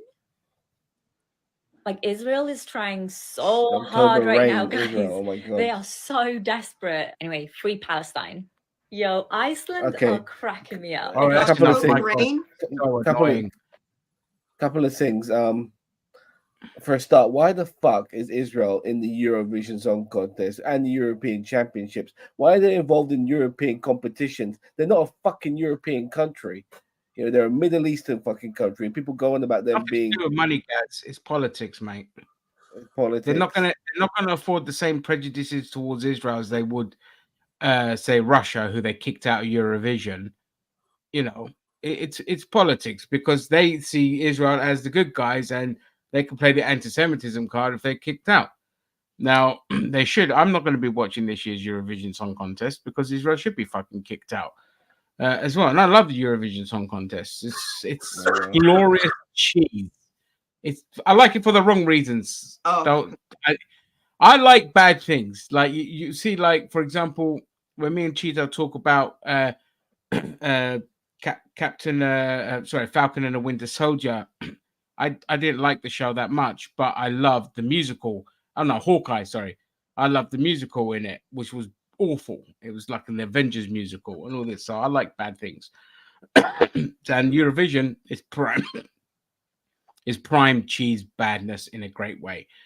But yeah, I mean, Israel should be banned, and I'm hoping then, as retaliation, and it'll be funny to see what they do here. I'm hoping that Iceland wins with the Palestinian, because that'd be beautiful. Could you imagine? I can imagine it happening. It's the same as when Ukraine won. They got the sympathy vote and screwed Britain out of the victory because that was when the war started. And I was like, technically, the UK actually won that Eurovision, but because Ukraine got the sympathy vote, so I wouldn't be surprised if the Palestinian does get the vote here. Where is the European Song Contest this year? It's in Israel, I think. Is it? Oh my god, that would be so hilarious if it was. Oh no, it's not. No, it's not. Hang on, sorry. Wait. It's too bad if it's not. Oh no, it's not. It's never ever going to be what happened when Israel hosted it the first time. I think it's in the 1970s. I'll be right back. Yeah, no worries. It's in Italy. Yeah, that's it. Oh. No, it's not. No, it's not. Hang on, for fuck's sake. Where is it? City. I'll get rid of images. Is it Sweden? Oh, it'll be in Sweden. Sweden. Oh yeah, that the bird that won it before won it again last year. So I'll be in Sweden. When Israel had won a couple of years ago, it was a good song, that one as well. But when they won, I think it was 2014, and so obviously the bombing campaign had kind of kicked off around there as well. Madonna, God love her soul, was in there also singing about Palestine and being supportive of Palestine, and that whole song contest was a mess because everyone's just coming out in support of Palestine. You should go watch it. It's really like, honestly, like everyone can. It was so good. Yeah. Oh, like the first time Israel won, it was like 1970 something like that. 1970 something. I can't remember what it was. Anyway, Germany decides to do their song is Genghis Khan in the middle of fucking Israel. That's a great tune. No. It's like, what the fuck? Because like he literally tried to take over that period of the world. If you don't know it historically, working out, and probably a lot of Israelis kicked off because they were literally going Genghis Khan. Fucking hell. Yeah. By the way, it's a tune. You should hear it. It's a fucking great tune. No, But the only thing only thing I Sam. want from the Eurovision contest is every time they mention Israel, goes Israel, nil point. That's what I want to be hearing all the fucking time. Anyway, on to the next thing. You ready? Yeah. Yeah, ready, mate. Yeah. They took our jibs.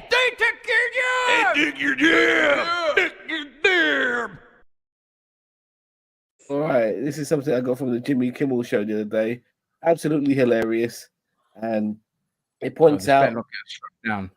No, it should be fine. It points out right-wing hypocrisy. Let's go. Do you mind if I ask you who you voted for in the last election? Trump. Trump.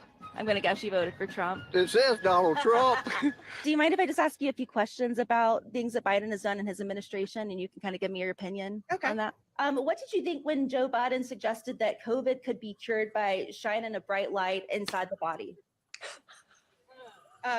It is very sad that Joe Biden is clearly a dementia patient. Supposedly hit the body with a tremendous, whether it's ultraviolet or just very powerful light.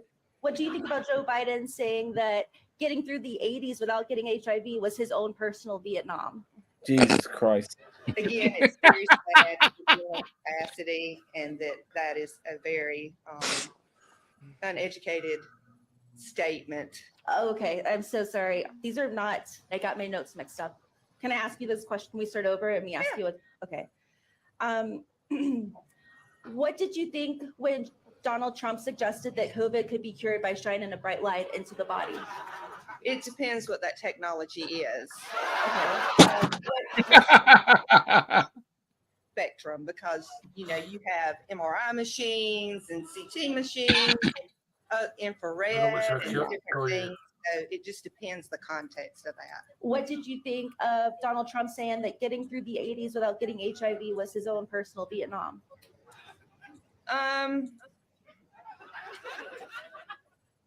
Dementia patient? No, I don't believe that. There are accusations that Joe Biden cheated on his wife with a porn star after his son was born. And there's actually a paper trail showing he paid the sex worker $130,000 to keep quiet about it. Who did that? Joe Biden. And he was making, I think, less than $100,000 a year at that time That's as right. a congressman. A senator. And how does he do that? You tell me. Would you You're vote a for whore. someone that Of course not. Okay. So Trump Had a fling with Stormy Daniels. and paid her $130,000. Hush money, yes. I am. My father had affairs too, and I still respect him. How do you feel about Joe Biden using his bone spurs to Oh, dodge God. the draft? Joe Biden has a problem. He isn't an American. He isn't a patriot. I'm sorry. I asked you, I said Biden and I meant Trump. So those were things that. Oh, Trump? Trump, yes. Can I ask you the question again with Yes, the right you may. name? I'm so sorry. How do you feel about Donald Trump using his bone spurs to dodge the Vietnam draft? My brother-in-law had flat feet. Sure, the military zone, a Vietnam zone, or any of the other zones with bad feet. Sure. You just can't do the job. I agree. And it actually impacts the other soldiers, puts them in danger. Yeah. So no. Do you mind if I ask you who you All voted right. for in the last election? So yeah, even you might like him, he might be hilarious and all of that shit, Rick B. But his supporters are full of shit. You just replace Trump with Joe Biden, and their opinions change immediately. My cousin, who is a fucking big Trump supporter, showed me a clip of Joe Biden being a deterring old fool who's forgetting his lines. I go, yeah, I know this. I'm aware of this. I'll still choose Joe Biden over Donald Trump because Donald Trump is a terrible human being who bow down to dictators or will probably end the democracy within America. All these usuals. spiel. Like these people don't give a fuck. If it's Donald Trump who does it, they got an excuse. If it's Joe Biden who does it, then yeah, he should be condemned for it. Oh, absolutely terrible. Anything to add, fellas? No, I mean it's standard. Like the party of family values votes in a guy that has a history of being basically a dirty pervert and a sex pest and a serial cheater. And by the way, the hypocrisy is on both sides because Joe Biden is just as bad. He's been accused of a lot of inappropriate. We've seen plenty of videos of him inappropriately touching, and this is what killed the Me Too movement. Okay, when the accusations come out, the media did everything to silence it. They threatened the person that made the accusations. And they went after her. She had to go into hiding as well. So it's about just wanting whoever you worship is to be virtuous and could do no wrong and all this kind of shit. And fucking liberals and the right are the same shit. The left will be like, hey, you did that, you're out. Fuck you. Bye-bye. But here, and I'll never forget that. They literally killed the Me Too movement as a result of this because they protected Biden despite all going after people with great prejudice who had accusations levied against them, which, I know when Kamala Harris was running for president, and Kamala Harris was running for president, and at the time when they were trying to pick the Democratic nominee, before Joe Biden became the front runner. Yeah, she called him out. She called him out on it, but the moment she became fucking the VP pick, she fucking sided with him. Exactly. Exactly. Look, this is so incorrect because what happened on January 6th. Everybody fucking knows. So it's not true, Rick B. He tried to have democracy on that particular day. He failed, just like his fucking businesses and his empires. With the guy always going fucking bankrupt. He's a fucking failure. Which is why it never happened. But unfortunately, if he has people around him, sycophants, who will help him cross that finishing line, he might not fail the next time.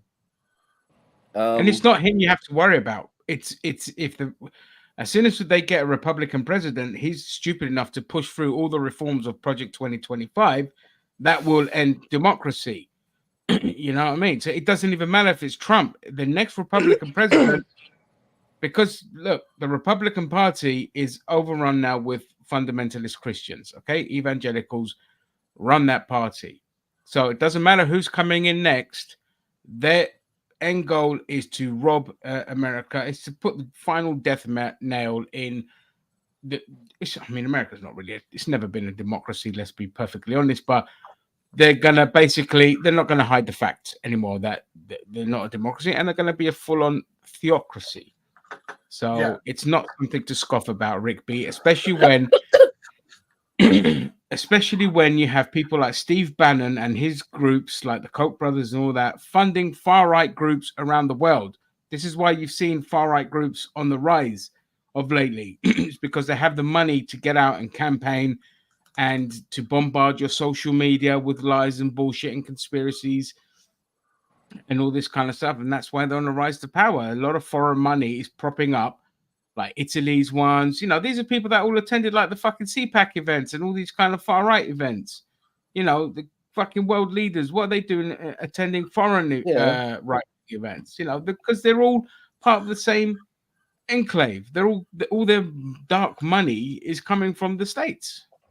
I recently showed videos of Nazis marching around openly. We saw in Italy them doing that fucking Nazi salute. Last week I showed that clip of that Australian guy berating those Nazis openly walking around in Florida. They're wearing masks right now, but there will be a period if we let shit continue where these motherfuckers will be openly not wearing masks anymore. They'll feel emboldened enough, even to that degree, not to wear masks anymore. So 100%. Fascism is definitely on the rise.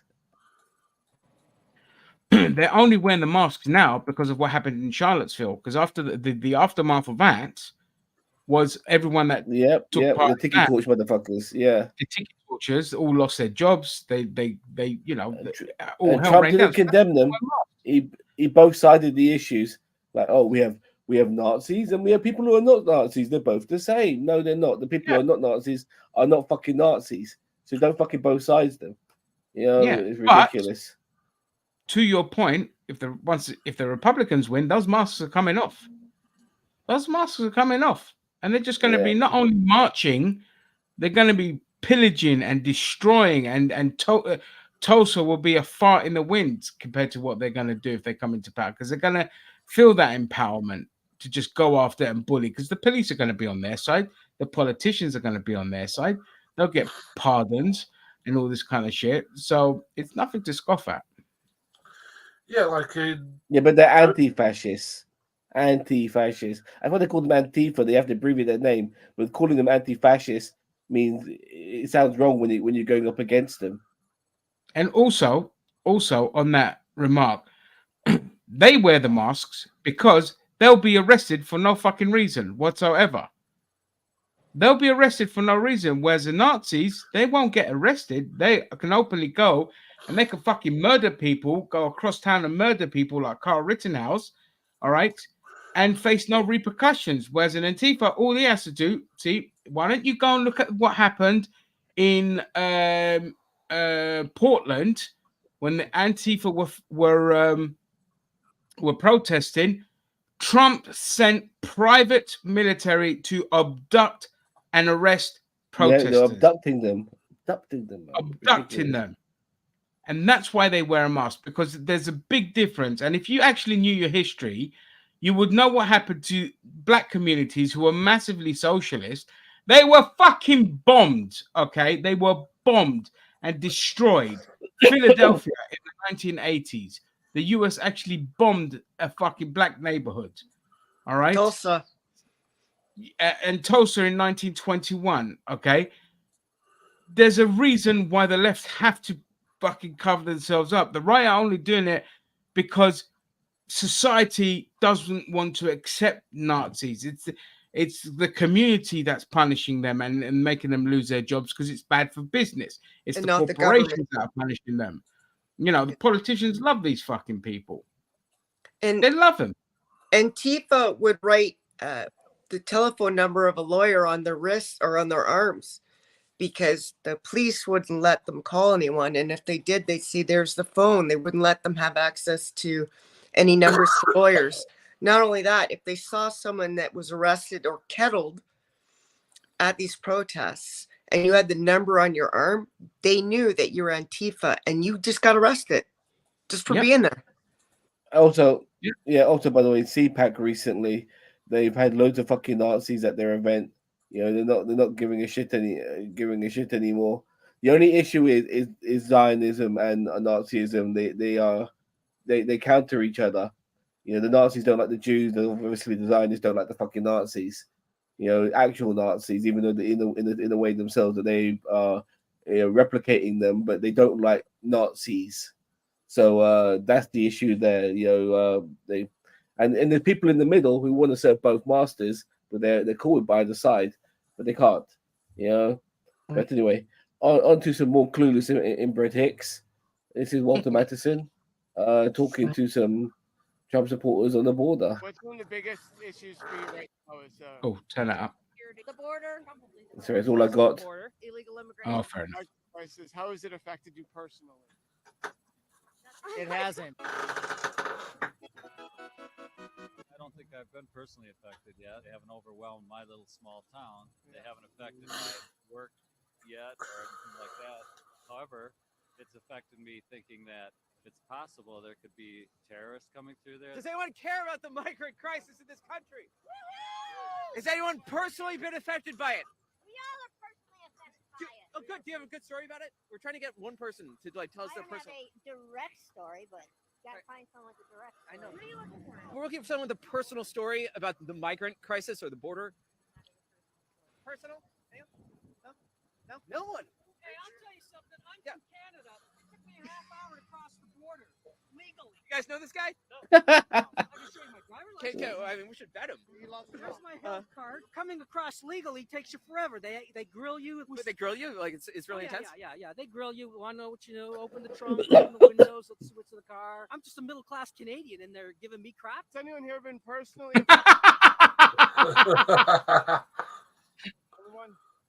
He's one of yours, Christine. Keep them. Well, nothing personally. We've been personally affected by the migrant crisis. Not so far. And this is the number one issue you have as a voter. Oh yeah, without a doubt. What's one of the biggest issues All right. for you right now? Okay, you know how it would affect them? The price of their vegetables and fruit would go up.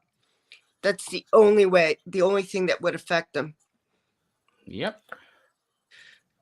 Well, the funny thing is that there were a bunch of Trump hicks who went down to the border to, because like Trump is constantly mentioning about how they're flooding in by their thousands, caravans, stuff like that.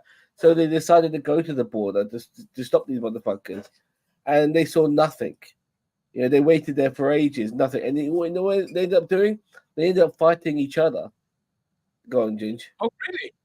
Yeah, they ended up fighting each other because like you had like Trump Republicans who were Californians, and then you had Trump Republicans who were Texans.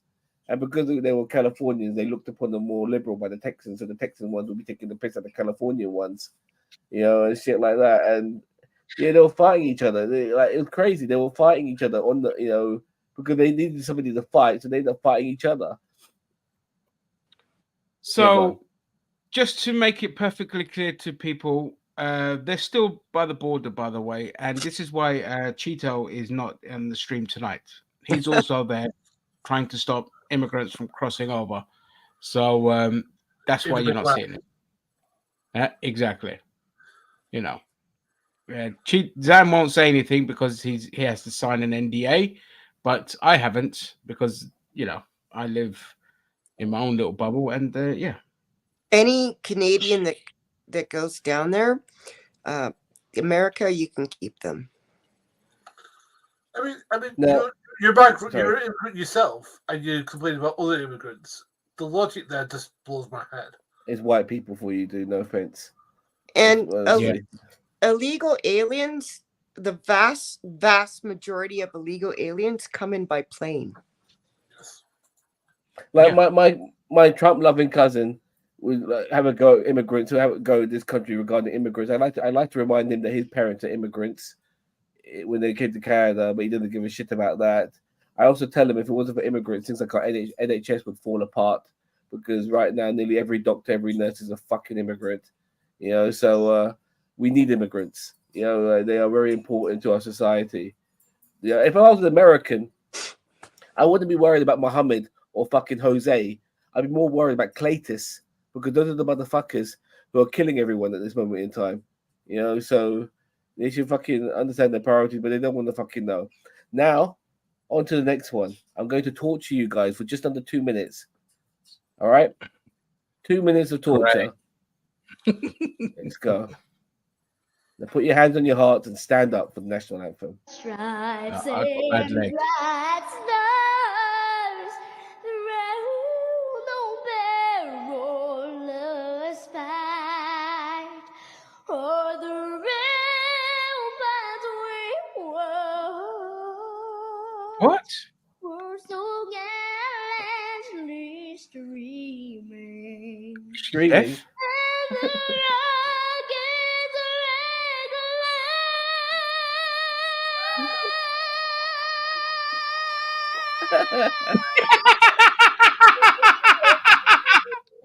Oh, I feel bad, but did you watch Bleeding Gums Murphy's performance or something in The Simpsons? Probably. That guy left his chair. I'm not ready to leave my chair. was still there.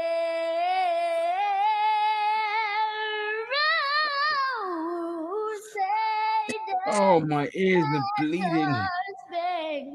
I can't watch them fringy too much. Oh. This is what nepotism You, looks like. Rigby, you fucking love it. Don't lie, you love it. She's either saluting or beating off. Because it's a national anthem, not because it's a kid, by the way. God, the pain. This is why we make fun of Americans on a regular basis.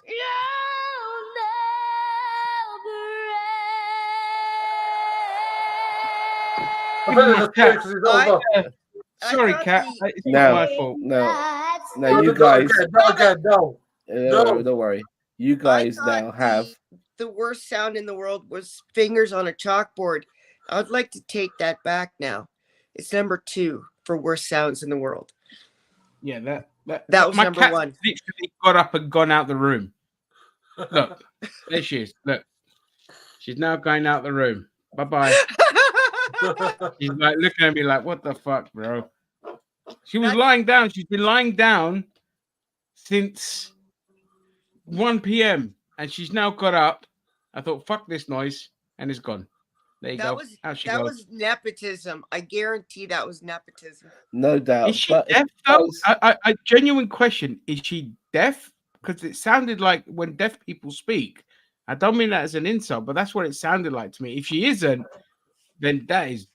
No, I think a deaf person could sing better than that. I think I'm going. And I'm I'm go not with the making a nepotism. joke. I think a deaf person could sing better than that. Yeah. Yeah, and if you I'm guys just turning need the camera off. if you guys need a new song for your alarm clock, then that's it, right there. So look, you will want to switch that shit off the moment you hear it. Let me just read the see what the article, if there's an article on it. A little girl's gone viral for her performance of the U.S. national anthem at an NBA game. Kingsley Murray kicked off Indiana Pacers versus Toronto Raptors. That's a proper game at the Gamebridge Fieldhouse on Monday, the 26th of February, with a powerful rendition, I wouldn't call it that, of the Star Spangled Banner and Canada's national anthem of Canada. Murray was the 8-year-old put on a show. A clip of Murray has since been posted, and when it's viewed more than 5 million times, the passion, the outfit, this anthem performance was unmatched. You fucking telling me it was. Icon, she's going places. One TikTok user commented, "She's a star." Oh my God, said someone else. No one's going to talk about her high notes, though. She's killing it, a third person wrote. There's no other news on that, so I'm sorry I wasted your time. I wonder. I genuinely don't want to bash the girl, but yeah, my God. I wonder what she did for the Canadian anthem, because obviously she didn't know the words to the American anthem, but I was going to say, how would she do with an anthem she doesn't know the words to? But again, she didn't even know the words to her own anthem, let alone could sing them. I mean, I hope she, gets better. And she's still young and kills it. And she'll be like, "Hey, look at that performance. My God, what was I thinking?" But that was torture. I don't care. That was fucking torture. Well, before I go on to the next one thing I really can't stand about American culture, when it comes to their sports and events and stuff like that, is they have to play that fucking anthem of theirs in everything they fucking do. I mean, not only are they reciting the fucking Pledge of Allegiance when they go to school every fucking day, which is a form of indoctrination. It's like fucking North Korea in the capitalistic world. That's what America is. The anthem in every sporting event. Now, I can understand if your country is playing another country, fair enough. I get it. Yeah, it was international sports. But when it comes to local sports, to play your anthem all the fucking time, I can't fucking stand it. I can't fucking stand it. It's so fucking shitty, stupid. I hate it. I fucking hate that culture of theirs. Drive me fucking nuts. Well, you spend a lot of time looking into it. You know what I mean? Maybe you can avoid it for a bit. Do yourself brain a favor and don't fucking torture us with 8-year-olds. Well, I brought up. I brought that up as a side issue on. I'm just joking. On that girl, but okay. On to now Lauren Boebert. I'm going to let Tizzy Ent just talk about this because her son, has been charged, and now the whole fucking the Boebert family, they could do like mug shots of themselves on the wall regarding like the Brady Bunch. Yeah, The exactly. Boba Bunch. Let's kick it off with a little how it started.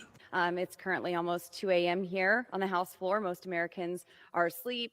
In China, they're finishing up with lunch. And after the videos we've seen this week, it's possible that Hunter Biden's on to his second fix for the night. It's early in the morning. Most of America is sleeping. But Joe Biden's son, Hunter Biden, is probably out there committing crimes. Because after all, he's part of the Biden crime family. She made this tweet yesterday, 4:30 in the afternoon. Yesterday, she tweeted for the umpteenth time about the Biden crime family. Now let's see how it's going. Some breaking news as we learn Colorado Congresswoman Lauren Boebert's son was arrested today and is currently in custody in Garfield County. 18-year-old Tyler Boebert is facing a number of charges, including criminal possession of a financial device, first-degree criminal trespass, criminal possession of ID documents, ID theft, and contributing to the delinquency of a minor. Hello, Pot. Have you met Kettle? Your son, as this article headline puts it, seems to have been on a wild crime wave. I do like the little extra tidbit there, though. For some reason, I read that like in Christopher Walken voice. Yikes! But anyway, your son, it seems, was committing ID theft, possibly breaking into vehicles, contributing to the delinquency of a minor. And you're worried about the Biden family and standing on their neck? I mean, you don't have to like Hunter Biden, but chucking rocks from your glass house? Calling them the Biden crime family? Joe Biden can't make a Christmas card out of mugshots. Your family, on the other hand, is well on their way. Only a few more to complete the set. And Republicans, how do you feel about this? Because you spent a ton of time and money trying to prosecute the Biden family based on the lies of an FBI informant who self-proclaimed to have ties to Russian intelligence. It's so strange that that person would lie and mislead you. And I already know there's going to be people who are like, oh, I don't care. It's not the same. Biden, national security. There are victims like delinquency of a minor, identity theft, breaking into vehicles. He has victims who suffered based on those alleged crimes. So you either care about crime and right and wrong, or you don't. And this is going to expose a lot of you for what you really are. So I like this guy. I've seen him before. He's awesome. Yeah, good. Let me just quickly respond to this stupid comment here by Rick B. Stupid comment is what he does best. Nothing wrong with having pride in your country. YJ, I never once mentioned in my rant that I hated white Americans. Americans I have an issue with regarding their fixation over constant, singing of the anthem and the Pledge of Allegiance. It's overboard. Don't indoctrinate people to love their country. Give them a reason to. And America doesn't give you a reason to, so they indoctrinate you because they don't give you any healthcare, they don't give you any benefit, they don't give you hardly any fucking time off from work or anything like that. Everything is designed for the fucking rich out there. There's homeless vets and everything. There's all these things. There's no reason for you to love America, but if they indoctrinate you into loving it, then yeah, that will probably work for them. So they do all this shit all the time. Now back to this. Sorry. Yeah. And just making someone say the Pledge of Allegiance is just hollow. It means nothing. Yeah. So back to this, Lauren Boebert, who has been proved to be a hypocrite time and time again, has shown once again that she is still a hypocrite. Her son has been accused of many things, including a few years ago. I think he was 17 and the girl was 15. Impregnating a fucking minor. So yeah, this is nothing new for the Boebert family. Her ex-husband, basically flashed himself in front of some teens. Boebert herself has been in jail. I think she used to be a call girl, and I've got nothing against call girls because I use them all the time. But if you are now going to be part of a party that wants you to discriminate against them when you are one-to-one yourself, then you're a hypocrite. And the reason, apparently, and sorry, one more thing. Apparently, she got into being a call girl because one of her clients, got into politics is because one of her clients, this is just rumored, this is allegedly, was Ted Cruz himself. So that's how she got into politics, because she banged Ted Cruz. But that's all allegedly and stuff. Anyway, sorry, go on. I'm sorry I thought you were done. And isn't she the one who was just in a theater caught Jerking off a new love interest, who himself has like a trans bar and stuff like that, and she's anti-trans and all of that shit. But yeah, you would have thought she would have done her homework. So yeah, she obviously she's full of shit. But then again, she's a Republican, so I expect nothing less. Yeah, I know I'm going to get the both sides, and yeah, there are people on the left. Oh, sorry, I don't want to call them the left because the Democrats are not the left. There are left-leaning Democrats, but the Democrat Party as a whole are not remotely left-wing, not remotely. You know, they are center-right. So I don't like to call them the left whatsoever. All right, on to the next one. You got any more to say, Willy Wonka? Nothing? Yeah, no, Willy Wonka. Let's do it. All right, on to the next one, yeah? All right, this is Rebecca Ferguson talking about somebody. I did a film with an absolute idiot of a co-star. And this human being was being so insecure and angry because this person couldn't get the scenes out. And I think I was so vulnerable and comfortable that I got screamed at. And I would cry walking off set. This person would literally look at me in front of the whole crew and say, "You call yourself an actor. This is what I have to work with. What is this?" And I stood there just breaking. This happens. But because this person was number one on a call sheet, there was no safety net for me. So no one had my back. And I remember the next day I walked on and I said, "You get off my set." This is the first time I've ever spoken. I remember being so scared. And I looked at this person and I said, "You can F off. I'm going to work towards a tennis ball. I never want to see you again." And then I remember the producers came up and said, "You can't do this to number one. We have to let this person be on set." And I said, "But the person can turn around and I can act to the back head." Wow. And I did. First off, shout out to Rebecca Ferguson for sharing this story, because that takes guts. Keeping it respectful too, didn't name drop anyone. She could have, but she didn't. And now this is sending everyone in a witch hunt to find out who this co-star was. And shout out to Josh Smith, who conducted this interview. And if you want to check out the full interview, you can check out on his podcast, Reign. And this answer from Rebecca Ferguson came after the question, when have you been proudest of using your own voice? And now this is sending everyone in a witch hunt to find out who this co-star was. And supposedly it did happen within the last decade. Could it be Hugh Jackman? Could it be Hugh Grant? Which from past stories we've read about Hugh Grant, it's a possibility. Could it be Jake Gyllenhaal? Could it be Michael Fassbender? Could it be The Rock? The Rock did make sure to clear up those rumors, tweeting at this interview saying, "Hate seeing this, but love seeing her stand up to bullshit. Rebecca was my guardian angel sent from heaven on our set. I love that woman. I'd like to find out who did this." This has The Rock now on a witch hunt to find out who did this too. What's going to happen when he does? Is he going to RKO them? Is he going to give them the people's elbow? And again, shout out to Rebecca for sharing this story, because actors should never have to go through this on set. I mean, being an actor, it does take so much vulnerability and opening yourself up to portray all these different emotions. And when you have an actor doing that to you on set, it's not going to help at all. It is not. That is not setting the right work environment for your fellow companions. So whoever this co-star is, that I'm sure people will find out, how dare you talk to our Hugh Jackman. No, I'm joking. Actually, reading the comment, because I just say I had no idea about all of this. I just came across this. I thought this was an interesting story. But a lot of people are banking on Hugh Grant. Oh, Hugh Grant. That's what I meant to cough. I mean, joking. Yeah, so what do you guys think of that? Do you think it could be Hugh? I mean, I don't know much about Hugh Grant. I know he banged that when he was dating the gorgeous Liz Hurley. He banged that prostitute because he wanted some alternative ass, regardless. But still,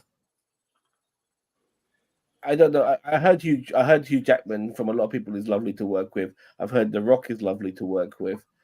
So I've never really heard anything about Hugh Grant being lovely to work with. Sorry, Willy Wonka, what you got to say?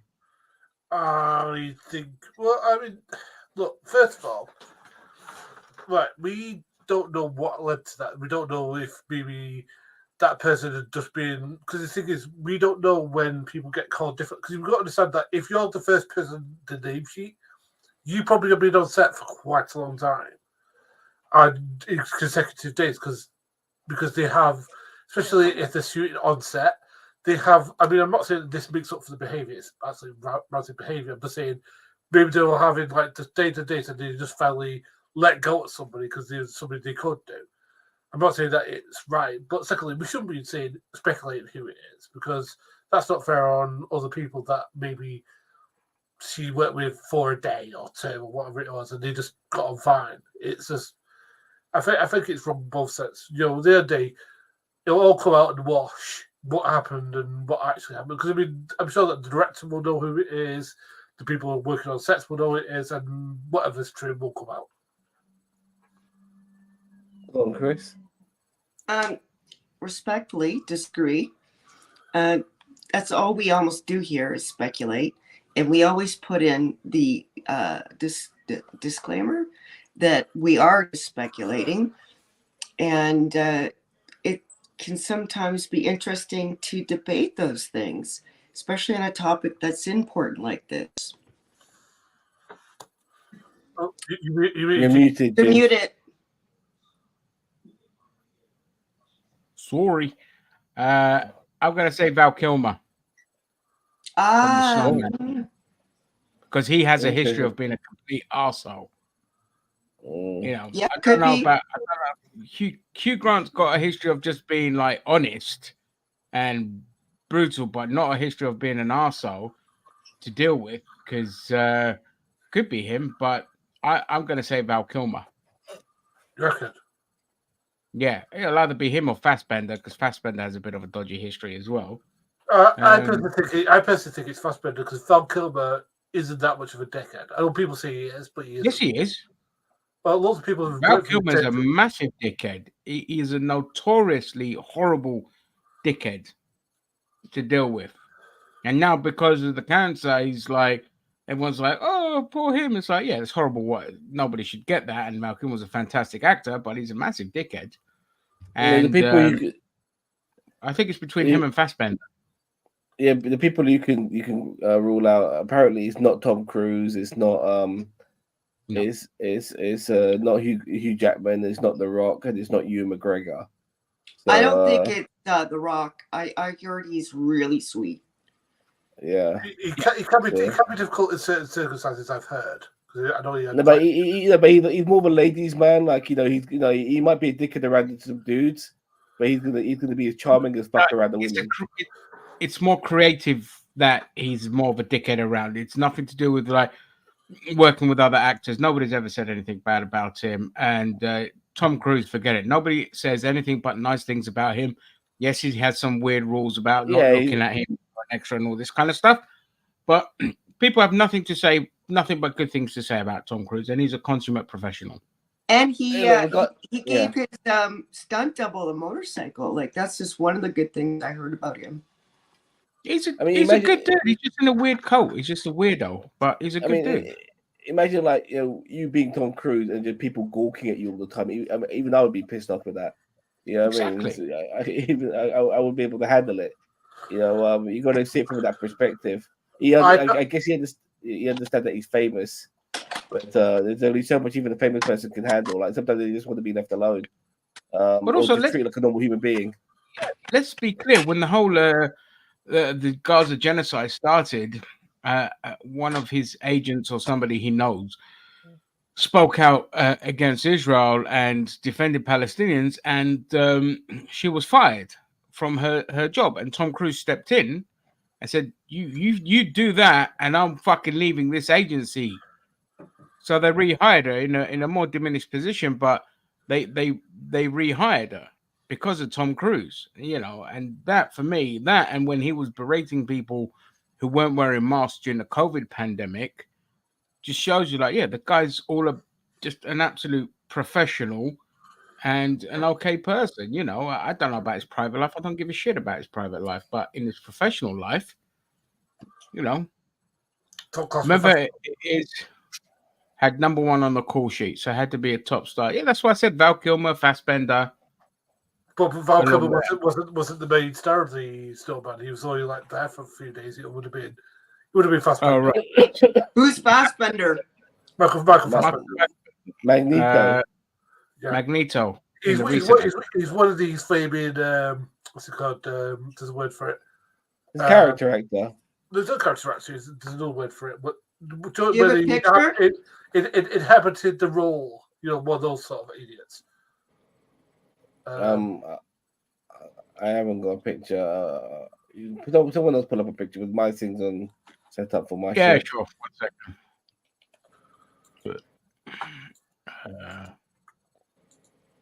I'd do it, but I can't. Yeah, no worries.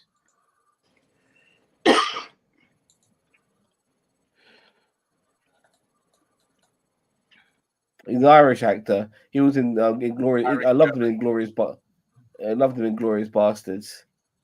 That can you Yeah. see? Oh, let me make it. Hang on. There you go. Yeah, I know the guy. He looks older now, by the way. He's older. But yeah. All right. Yeah. So back to okay, we're done with that. Back to just for a quick second or two, but this was too good to pass by. Some more stupid American cunts. How many people can name 3 countries in Europe? Name 3 countries in Europe. 3 countries in Europe. I could literally say anything.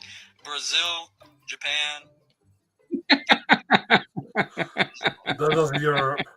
Just in case. China.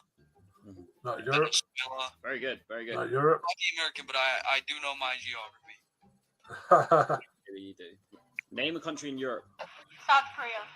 Yep. Japan. Texas. Houston. America. Name 3 countries in Europe. Bruh. Have a go. Have a go. South America. That's not a country. Asia. Africa. No countries. South America. South America is not a country. Name 3 countries in Europe. Portugal. Yep. Brazil. Brazil's not in Europe. No. London is not a country, is it? No, London's a country. Oh, okay, then yeah. Where are we going with London? Yeah. London's a country in Europe. Yeah. Oh, so smart. Very smart. How many people can name 3 All countries right. in Europe? Name 3 countries. I mean, I Do you almost want was me happy to do to it find. to prove that a North American can do it? Well, you're Canadian, so and you've Well- been to England, and so I Well, know I've you been can to Europe do it. as well, so Yeah, go on then, shock me. Portugal, Spain, France, Belgium, Germany, Switzerland, Italy. Well, this is Eastern Bloc, but Bulgaria, Czechoslovakia, Poland. There's Greece, Turkey. I don't know. Is that Europe or Turkey, yeah. Asia? Turkey, yes. Kind of on the border. Technically. But there's On the Finland, Sweden, Norway, Iceland, United Kingdom, Ireland. It's not all of them, but those are the ones I can name. Oh, the one that starts with an L. And Luxembourg. Monaco. Which one? I know there's 2, Monaco. Well, the weird thing about United Kingdom is more of a nation than a country, because England, Scotland, Wales, and Northern Ireland are countries, whilst United Kingdom is a nation. But it's a bit weird like that, you know. I know. So, but Well, that's why I said the UK and Ireland, because I know the UK can also be broken up to Scotland, England and Wales. But I was kind of like hedging my bets there. Well, because the island, like obviously Northern Ireland is on the Irish island, and the island we're on is called Britain. So so that's the island we're on, which has 3 countries in it, which is England, Wales, and Scotland, and then the other island has the remaining British country or United Kingdom country, which is Northern Ireland, And Ireland and Ireland itself. But I could point those out on a map as well. So. Yeah. Well, I mean, But what is Turkey? Because I know Turkey's kind of on the border, and I Turkey's will not admit Europe, that I'm it's not. Asia. I don't know for sure. Turkey's in Asia, but it is in talks going in the EU, so it's Yeah, Turkey. Greece keeps vetoing it because they're not giving back Cyprus. So we're never going to let Turks into into Europe, basically, until they give back Cyprus. That it's a non what the fucking it's a deal breaker, basically. If they don't I give back almost went- Cyprus, I then they're not almost coming went in. to Cyprus with the United Nations. I was so close. I signed up. I got in the position. I was going over, and my officer, without telling me, took my name out because he heard that I had applied and got accepted to nursing school. So he thought, Yeah, oh, it's a she's non- not going to go to that. Cyprus. I was like, how is that your business? I got a deferral from my school saying I could come back. You fucking asshole. And by then it was too late. Okay, well, regarding Turkey, in my opinion, I think it is a European country, like Russia is a European country, but it's also an Asian country. They're one of two countries that are in both continents. That's how I look at it. I've always been told that as well, you know. So Yeah, Turkey wants to Anyways. enter the EU, but Greece keep vetoing it. okay, I got more of girls killing it in oh, shut up, dude. I got more of girls killing it in boys' sports, and these are not trans girls either. This girl just won the Arizona State High School wrestling title in a boys division. Audrey Jimenez, who attends Sunnyside High School, came in #1 last year in preseason rankings for girls wrestling. And she already won 3 straight girls individual championships and was a U20 world medalist. But she wanted more. So earlier this year, Audrey petitioned to wrestle against boys and seek a new challenge. Once she got her wish, her actions spoke for herself, and the rest was history. By defeating 4 boys in a row at the championship to secure her 4th title. And not only did she help the school win its 7th straight boys team championship, but she became the first girl in history to win a boys wrestling competition. Now, by going against gender norms in Wow. sports, she gets to finish her senior year as a legend. This girl just won the Arizona State High School. So we got not one but 2 cases of women beating boys, or girls beating boys. Sorry, I don't want to say women. Girls beating boys at their own game. And was there 3? Was there a 3rd one? Oh yeah, of course. Sorry, Chris, but I mean, you know, regarding actual news stories, I thought that was beautiful. I was Now- on the news for it, by the way. But anyway, Oh, fair. All right, fair enough. Okay. On to some more stuff. Ginger, you back? What? Yeah, I'm back. Mr. it was Pronouns. actually we were interviewed my by the God. nightly 6 o'clock news, and we were in a couple of newspapers as well. Let me check this out. 90s Yep. would 100% be called woke if they came out today. All right, first up, we've got Tots TV from 1993, and the remember this. diversity on show here is actually quite striking. You've got Tom, the group leader, a tot of color. You've got Tilly, who is not only a woman but also a French ginger who does not speak the language and seems unwilling to learn. Although, to be fair, she does understand the other 2, so I guess it's kind of a Chewbacca type situation they've got going on. But poor old Tiny here seems to be the only straight white male in the group. Okay, I'm making some assumptions there. Best not to think about that, really. Okay, next from 1997, we've got Extreme Ghostbusters. Now, this was kind of a reboot for the franchise long before the 2016 gender swapped reboot.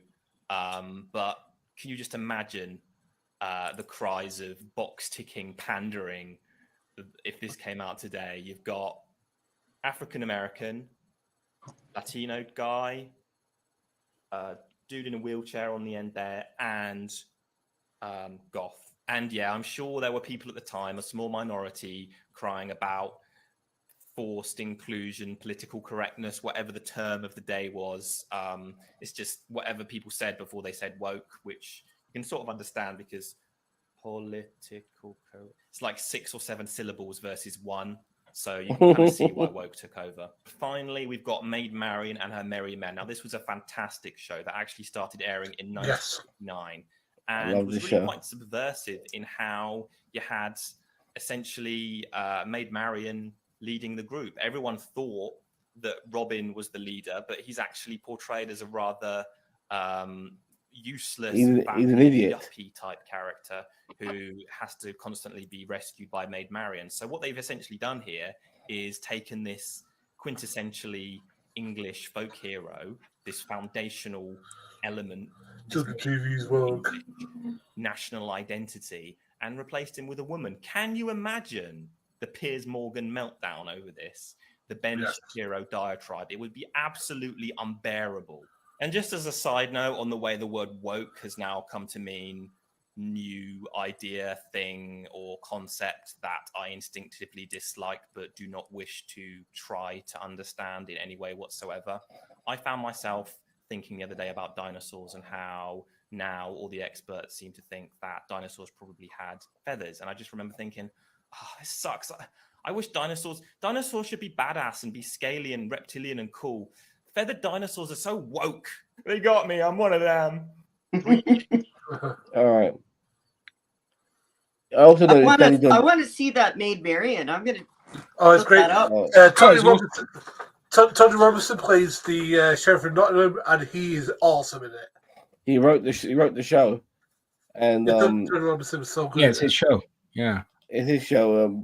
Robin Hood's a fucking idiot, a buffoon, and you got people like Danny Don Jules, you had the Rastafarian in there. People, you forgot to mention that about the black guy being in there as well. Like, and the Ghostbusters one got me the most, but I had no idea about Extreme Ghostbusters. I see that. That went under, that went under the radar. Ghostbusters, the cartoon. Yeah. Went under the radar for me, but it is box ticking regarding the wheelchair dude. The one white dude is in the wheelchair. Obviously, the goth chick with the blue hair and the Latino guy and the black dude.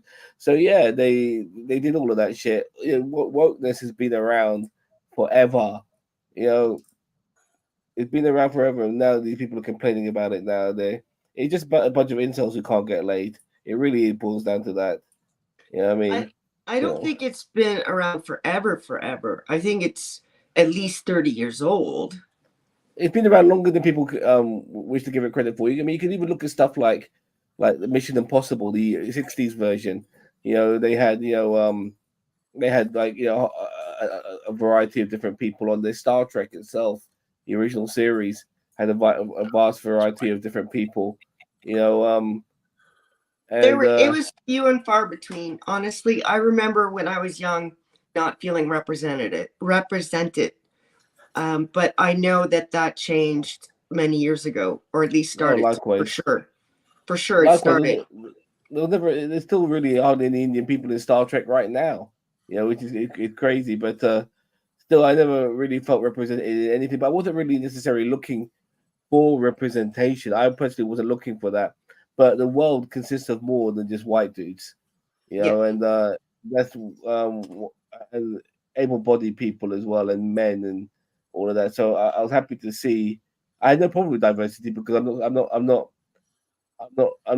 that way inclined to have an issue with it. But nowadays, when I see a woman as the main character or something like that, I think to myself, okay, there's gonna be a lot of people who are gonna have a problem with this because it's got a black lead or a female main character or something like that, and they're gonna have an issue with this. And that's the one we live in right now. Yeah, and it's just recently that the people have a problem with it, this whole woke thing. I mean, it started at least 2 to 3 decades ago. It's just in the last 5 years that this whole woke thing became a problem or an issue for people. Right. We don't hate white people. Yeah, he's fucking around. Don't worry about it.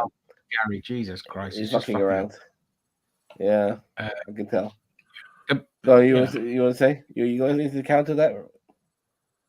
No, nothing to counter it. Just to say that it doesn't help when a lot of these kind of shows that are trying to put people in front and center are so badly fucking written, and it just gives these morons ammunition. You know what I mean? Like Charlie's Angels, I give you is the prime example of this. Okay, so not the one with Drew Barrymore and all of that ones. The more recent one that they did. Okay, it was so badly written. So it was just so bad. So it was ticking the liberal boxes in the script that it was just like, well, you've not focused on a good fucking story. You've just want to tick a few boxes and that's it. Whereas the original, the remake of the film remakes that came out were brilliant. They were a lot of fun. They were kick-ass, great action.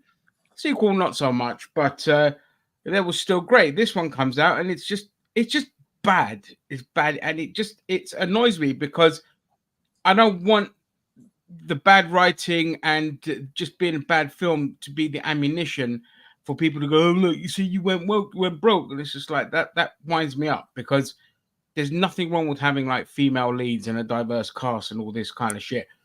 All right. But when it's poorly done, it just gives the other arseholes the ammunition. And that's No, you're absolutely right. There has been like shit films with like minority characters and women prior to all this like changing culture, like Catwoman. Oh, yeah, no. It's just that the culture has changed now. The Overton window now is kind of just moved to the point where no matter what you do now, everything's going to be perceived as woke and do this and go that and all this. So what you need to be sure of first is to make sure that your product is really fucking good, and then people have. So I'll give you a prime example of a show that was great, but again overlooked, ignored because it was really well written, despite it being uber woke, and that would be Sex Education, which was on Netflix. I didn't like it, but it was really well done. It was too Americanized for a British show. That's what wound me up. But it's uber woke, but it's well done, well made. People love it. And also the Lovecraft. Yeah, that's it. Lovecraft County. Uber woke. A lot of messaging in there, but it's so good that it's overlooked. So when the product is good, people don't have a leg to stand on. And that's important. Wonka. Oh, Christine, you had your hand up first.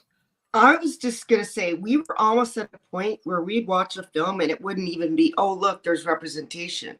It was, things were written well. And if the character could be played by either sex or color or ability, it didn't matter. It was just the best actor did it.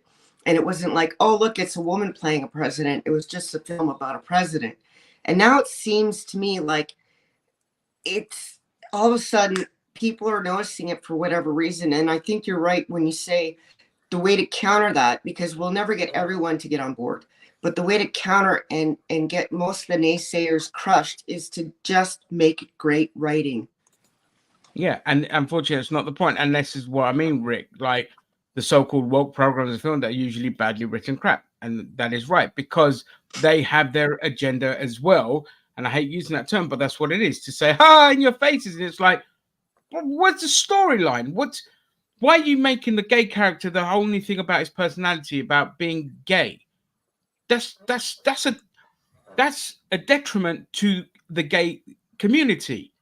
Okay, it's the same with black, same with women, all this. When you're making their whole thing about that thing rather than being a human that have this as well, it's just bad writing. It's just unrealistic. And people see that and they're just like, oh, you see, look, it's all fucking agendas and all this crap. And it's like, you lose your ammunition that way. Yeah, if the movie's about a president that happens to be gay, that's fine.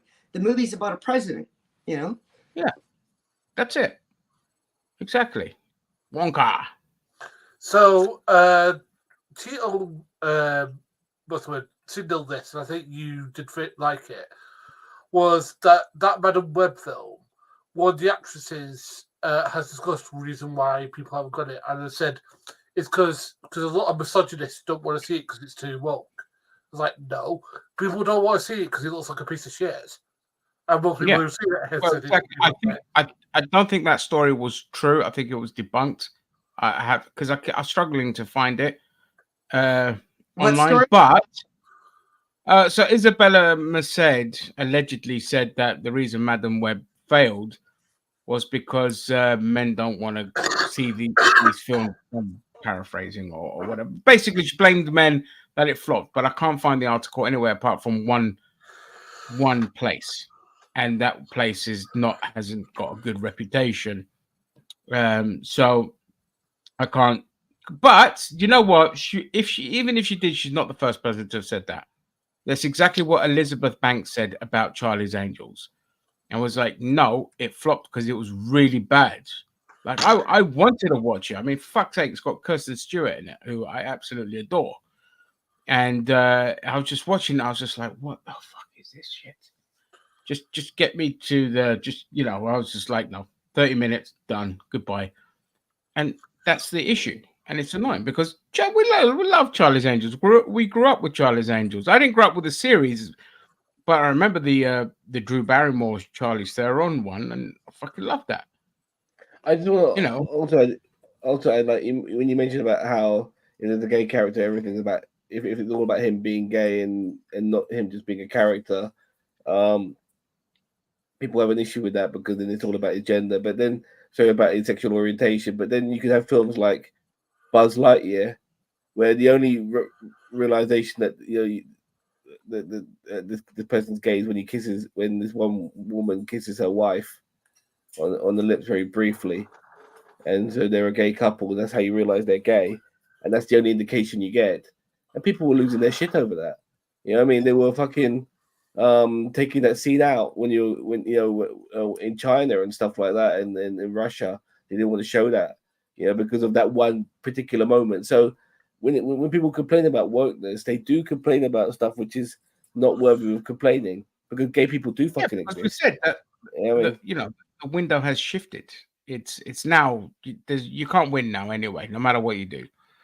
But at least if it's what Lightyear was crap as well, it wasn't well received. I didn't mind it. I didn't think it was that bad, but it wasn't great either. It was okay. I just found it okay. To your point, no matter what they do now, and anything perceived non-patriarchy white man chick, it's woke. So it's ridiculous. I need to see Man on Web, by the way. I need to watch that. I have to watch it. And we grew up. Media loves reporting on this because it's all clickbait, and there is a group of people that will never convince otherwise. But there is a minority that we could convince if the writing was good. Yeah, exactly. And people will jump on board eventually if it's fucking good. What was I going to say now? For fuck's sake, I lost my train of thought. You were going to say, Christine, I'll see you in a minute. You're going to the bathroom. Bye. Yeah, that's the one. People don't like hypocrisy. If they are going to do gay, don't cut it in other countries. It's pandering crap. Well, other countries demand it gets cut, unfortunately. And they want to make their buck. It's all happened together. Yeah, I mean, corporations are, again, if you're looking for morality from corporations, you're wrong, because for them it's a low-hanging fruit to pander towards diversity. But when it comes to publishing their shit abroad, I mean, they even cut Finn out, like they were happy with Finn being cut out of the fucking Chinese poster for Star Wars because they didn't want a black person. I'm not looking at really small to do the right thing. If they did the right thing, they'd be focusing more on the fucking writing being good. And I fucking honestly, I forgot. So I hate getting interrupted because I lose my trail of thought now regarding this. But yeah, fuck it, doesn't matter. All right, let's move on to non-culture war bollocks. I've got some more stuff. Is it more culture war stuff? No, but it's video game. But I want Gary to come back. Where the fuck did he go? What is it? Video games. I'm not done. We're not done with we're not going into games yet. No, I mean, it's just my list of shit that I got. It's not like when I say video games, it's not current video games. It's old school. Well, I still want to do news. All right, fine. Yeah, okay. Let me see what else I got. Let me see what else I got. 1 second in my little list of shit. No, don't need to do that. Oh, that's funny. We could do that later. So you're back. Yes, I am back. Okay, so I got this. Is funny.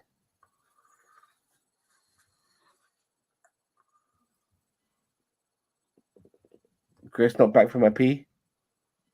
No. I wanted to watch this. So let's read some comments. The left can't meme or write scripts, apparently. Well, there's a guy who calls himself the left can't meme. and all he does is show right-wing memes without showing any left-wing memes. Wendy's, ow, you little bitch. She's like chewing my nail, and then she went right into my fucking thumb. I think the oh yeah, I was going to say, yeah, Wendy's decides to roll out surge pricing, quickly changes course when social media found out. Yeah, for now.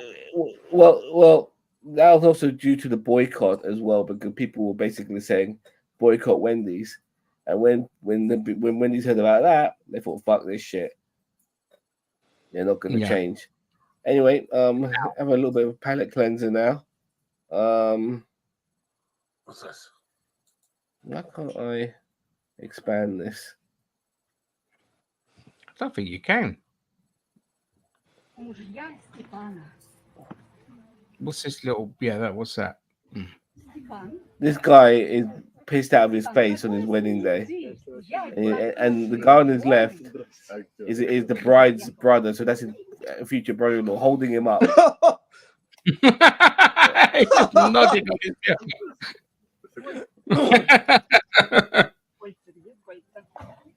Oh, I'd be mad. This has to be Russia, right? It is. I think so.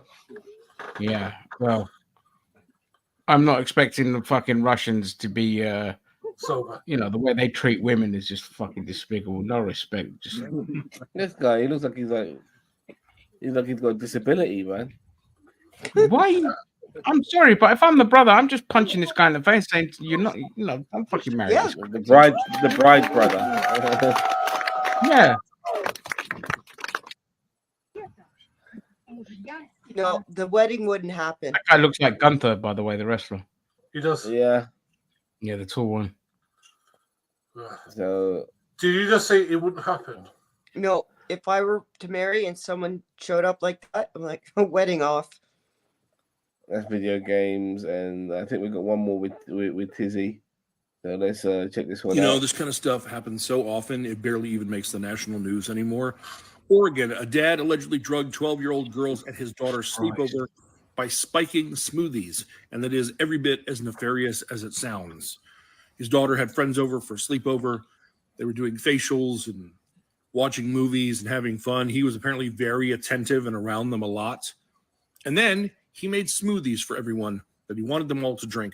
The girl said the drinks had tiny white chunks in them, but Maiden insisted they drink them. Court documents explain. One of the girls reportedly didn't like the drink and refused to consume it, but the father made a second smoothie and allegedly made sure that she drank it.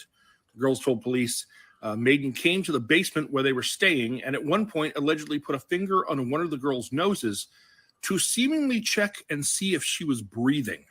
Fortunately, these girls realized something was wrong, and one of them was brave enough to text her mother, "Mom, please pick me up. Say I had a family emergency.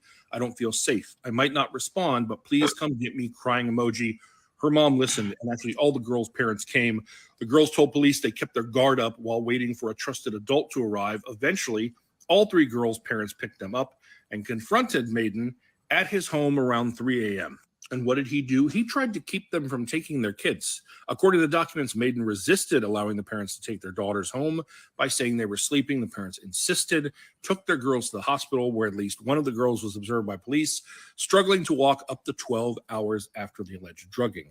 They all tested positive, by the way, for benzodiazepine, which is an active ingredient in like Valium and Xanax. This happened back in August of last year, and they just got around to charging him. He turned himself in on February 27th. His daughter's not listed as a victim, but then again, she wasn't taken to the hospital and tested, so we don't know if he drugged her as well. But I guarantee you, he either wanted them dead or to do other things. And once again, I have to make this point.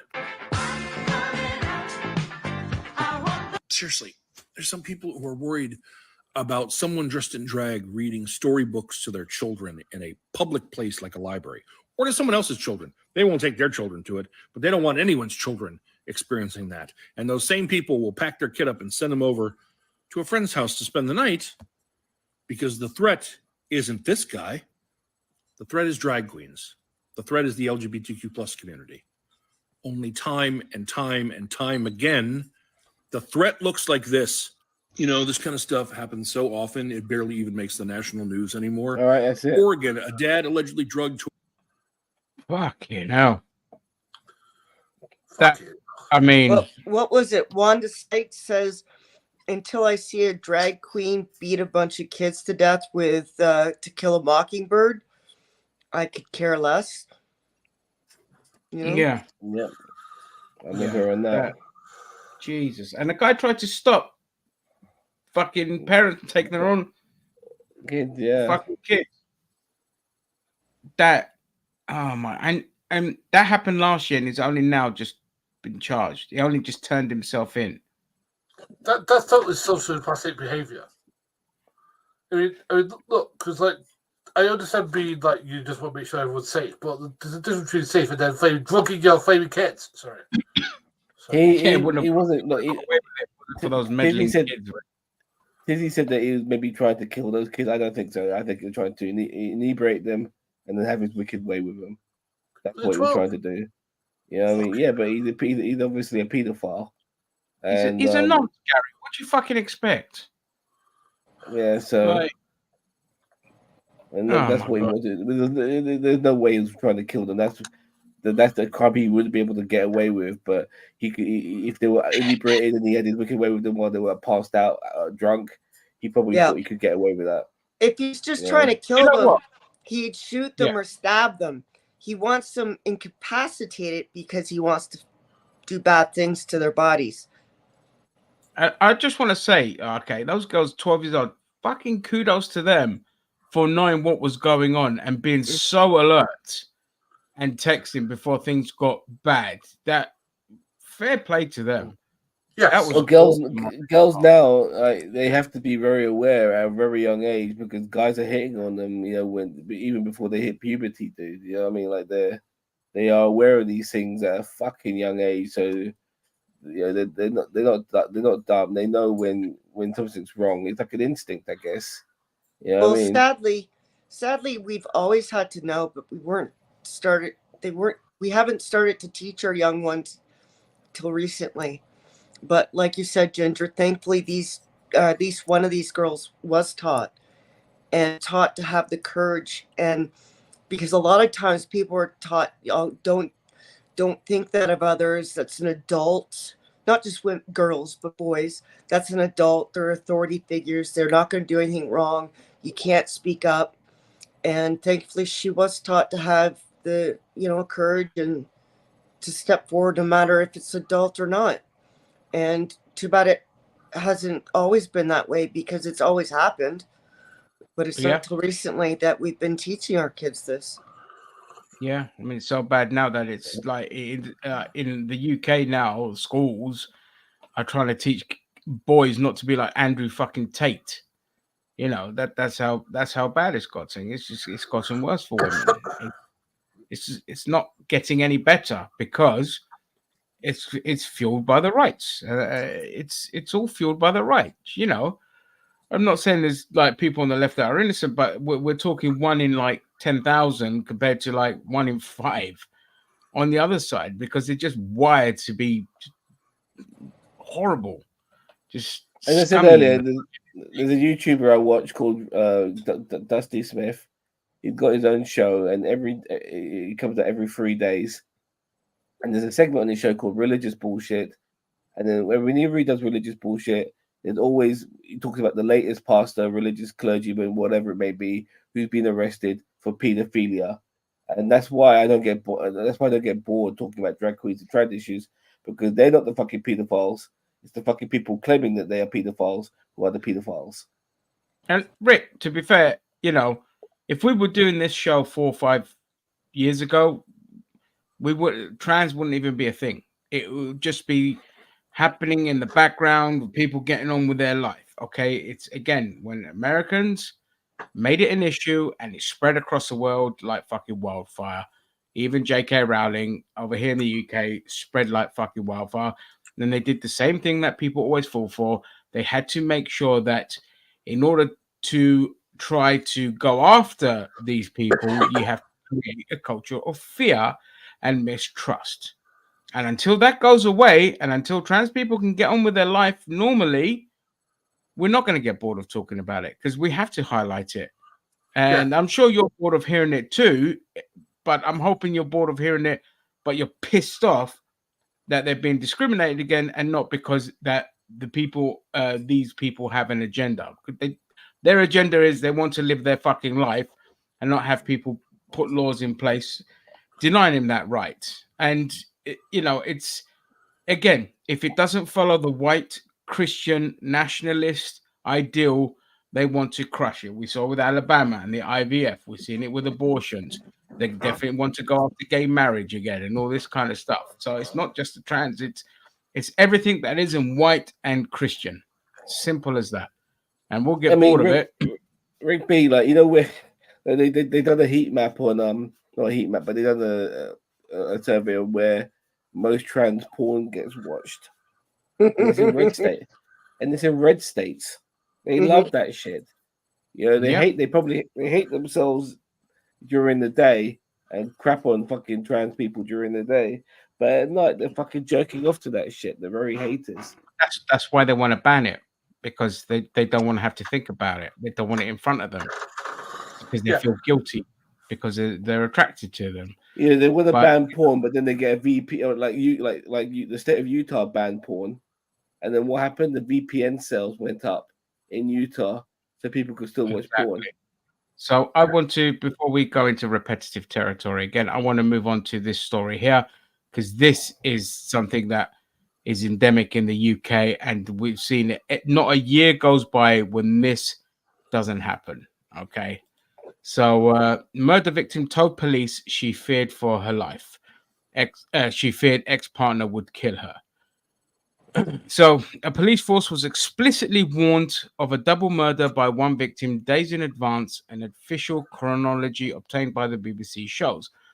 Katie Higton and Steve Harnett were stabbed to death by Mrs. Higton's ex-partner, Marcus Osborne, at her home in Huddersfield on the 15th of May, 2023. 4 days earlier, Miss Higton told West Yorkshire police she feared Osborne would seriously hurt or kill her. The force says through thorough reviews of the offences are being carried out. Yeah, a bit late for that. The murder was reported at the very moment professionals were holding an urgent meeting to discuss the fears raised by Miss Higton, age 27, and how to protect her 4 children. So 4 days later, they were having a discussion about how to protect this person. Osborne, 34, pleaded guilty to the murder and other offences and is due to be sentenced. The hearing comes a week after BBC Two Newsnights reported that mothers of murder and manslaughter victims had accused West Yorkshire police of failing to protect their children who had sought the force's help.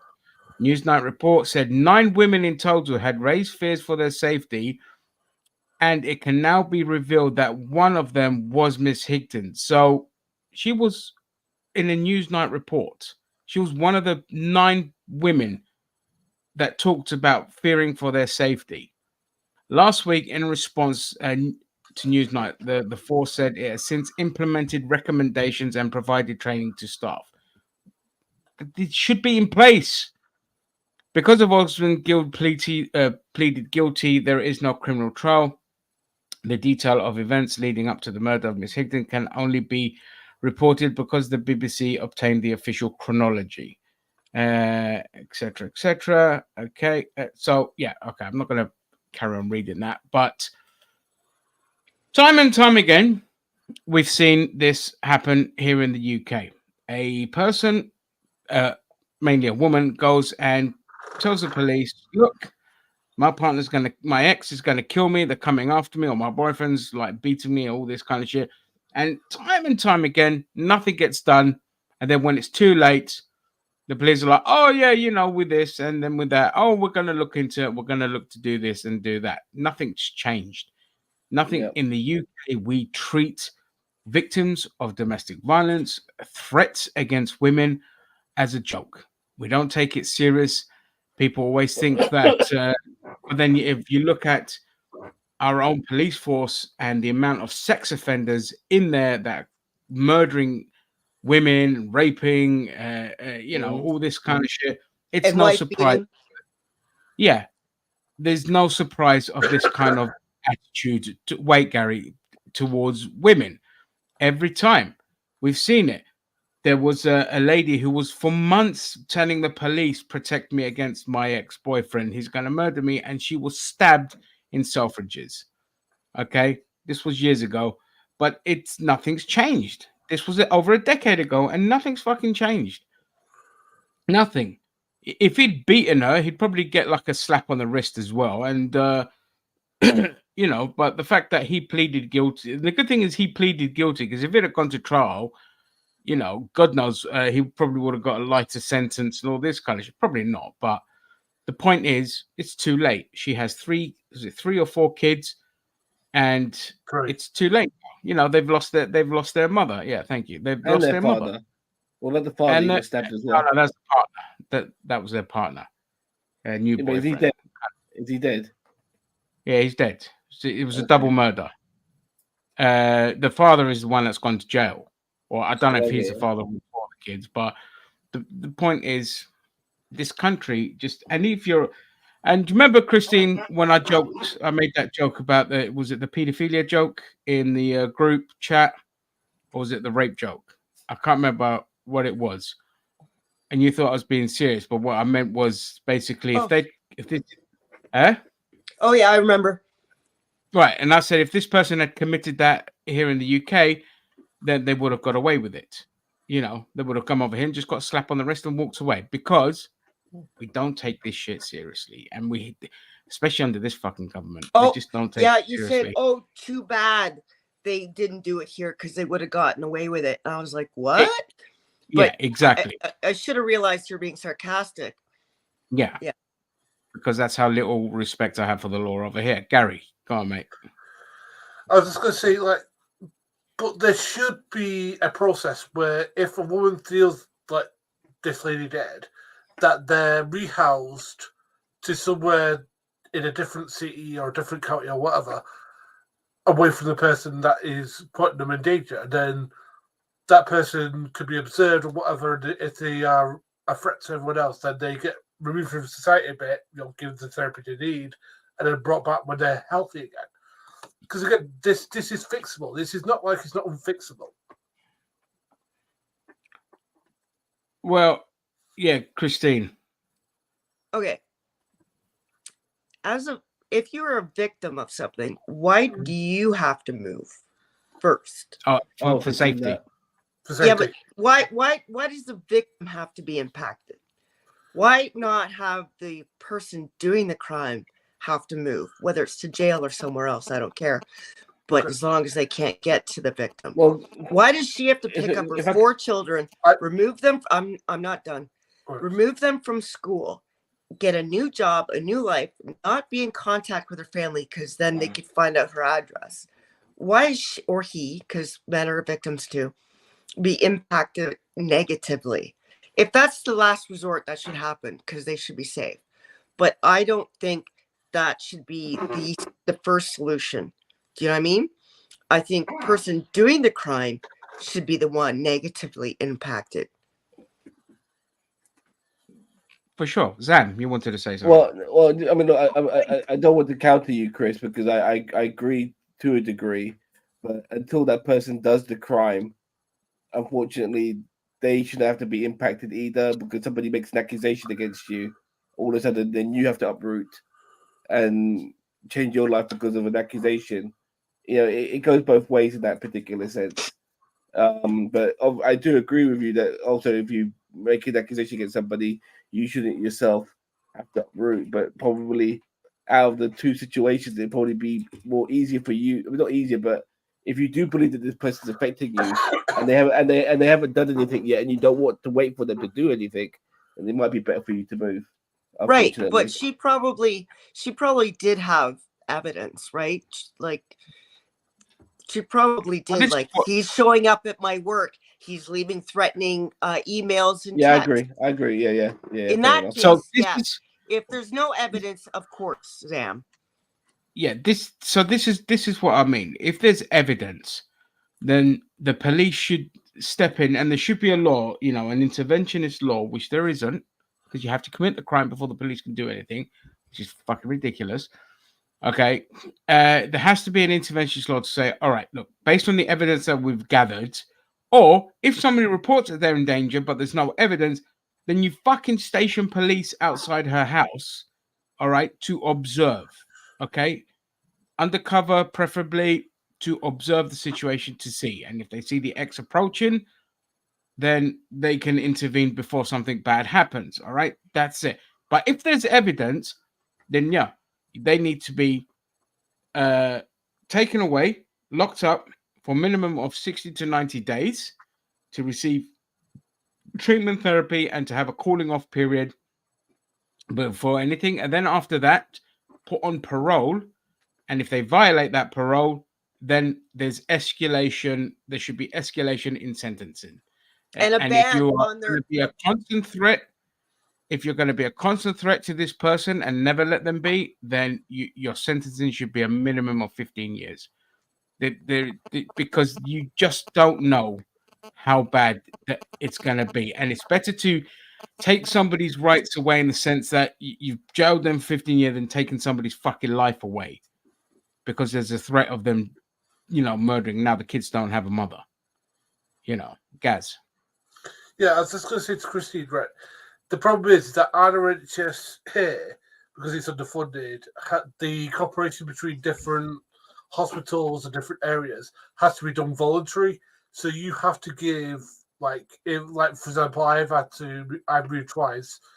I've had to voluntarily give information to both, to Glasgow to get my information from Manchester and from Manchester to get it from Glasgow. So the thing is that it's voluntary that way. And the thing is, what I'm saying is that if this person is a danger, which this guy was, then there is a medical process that can help this guy get the help and all the stuff that he obviously needed. Because his behavior was not normal in psychological terms. It wasn't normative. And I'm saying that it would have been helpful for him to be around people, because when you're having psychological things, the more normalcy you have, the more in touch with reality you have. So he probably has people around him, friends, family, stuff like that, and he can probably bring you back to a more normal place. We're thinking, what the fuck was I doing? And but again, he couldn't see the wood for the trees. He was that falls into the point of we're saying that they should be snagged and arrested before they could do anything, rather than the other person uprooted their whole life. You can be put on a tether, and if there's evidence that you are stalking and harassing someone, you could be put on a tether and have a cooling off period, put on a tether, and if there's proof that you keep breaking that tether, then yeah, you should be put away. And I'm not saying that this is a psychological issue or not, but I am pretty sick and tired of people using that as an excuse. Sometimes people are just fucking assholes. All right. I'm mentally ill. That doesn't make me a violent, evil person. Anyway, sorry. Yeah. So bad. That's fine. It's Okay. just a sticking point for me. Yep, I get it. Okay, guys, let's move on because we've been going on for ages here, and I haven't got through half the stories yet. Yeah. I got antivirus, right? So again, we had obviously the big shocking news this week that a U.S. airman set himself on fire outside the Israeli embassy. And I've purposely gone to Al Jazeera for this one because they'll report the actual truth rather than what the West has been talking about. The Western media just saying, "I just set himself on fire," and this kind of crap, and just kind of skirted the issues. Fuck off, right? So, a member of the United States Air Force who had set himself on fire outside the Israeli embassy in Washington in an apparent protest against Israel's war in Gaza has died. 25-year-old airman Aaron Bushnell of San Antonio, Texas, died from his injuries. And all this, U.S. media reports said Bushnell live streamed himself on social media platform Twitch, wearing fatigues and declaring that he would not be complicit in genocide before dousing himself in liquid and obviously setting himself on fire. So his last words were, "I am an active duty member of the U.S. Air Force and I will no longer be complicit in genocide.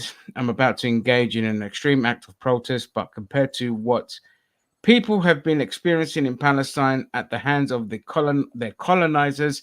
It's not extreme at all. This is what our ruling class has decided will be normal.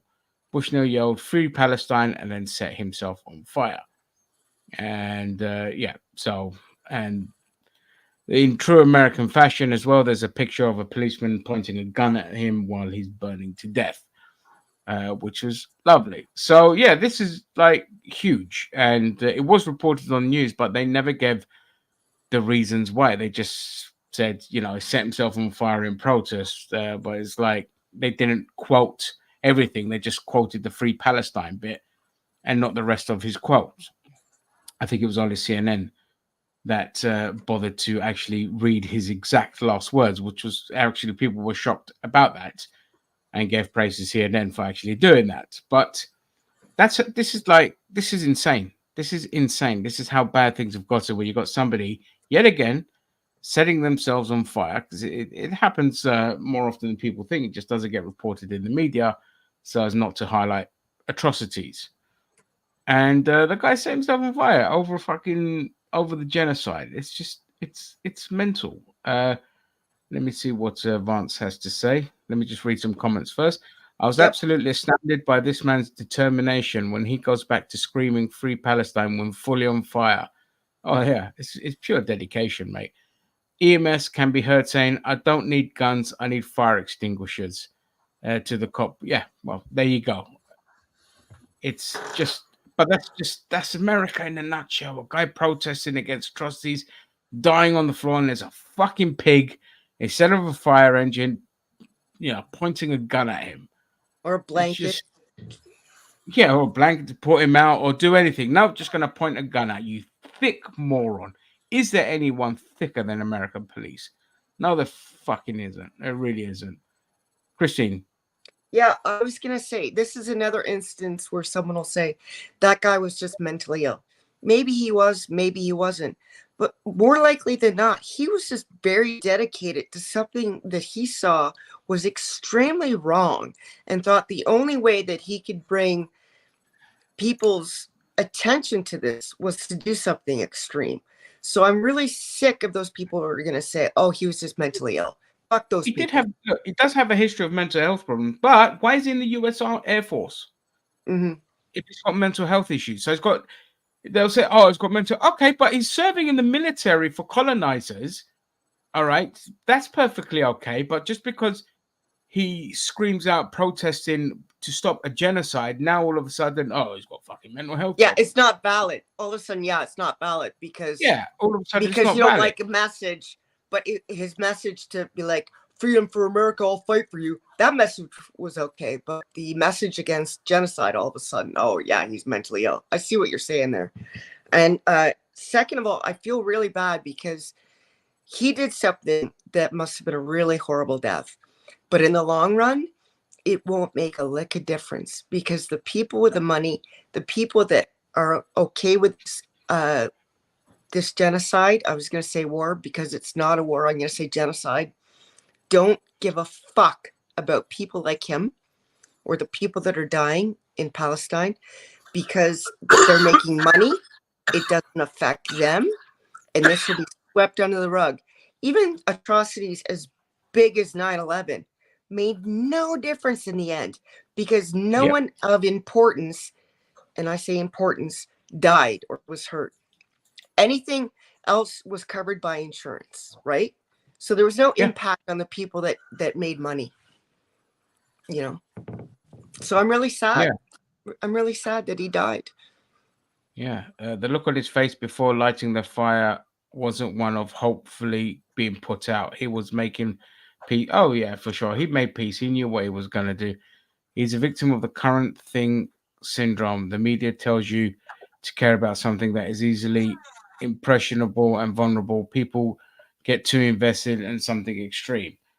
Well, look, obviously the guy's mental stability took him to this point, but it's a hell of a step to go from and also the point is you're doing something you really want to highlight the atrocities that are happening. You're going to this extreme because your leaders are trying to suppress protests and suppress and veto ceasefires all the time, you get to this point of absolute helplessness. So you want to lash out, you want to do something that'll highlight it. Obviously, his one was fucking crazy. But if it had shot up the place, he would have made the situation worse for the pro-Palestinian people.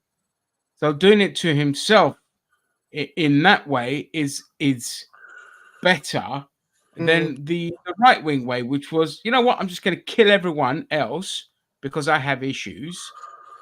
And then I'll get arrested and get taken to Burger King by the police and happy fucking days. That's the difference. Now, if he'd have used his credentials to go turn some Second Amendments towards politicians, then I'd have probably given that a fucking thumbs up for sure.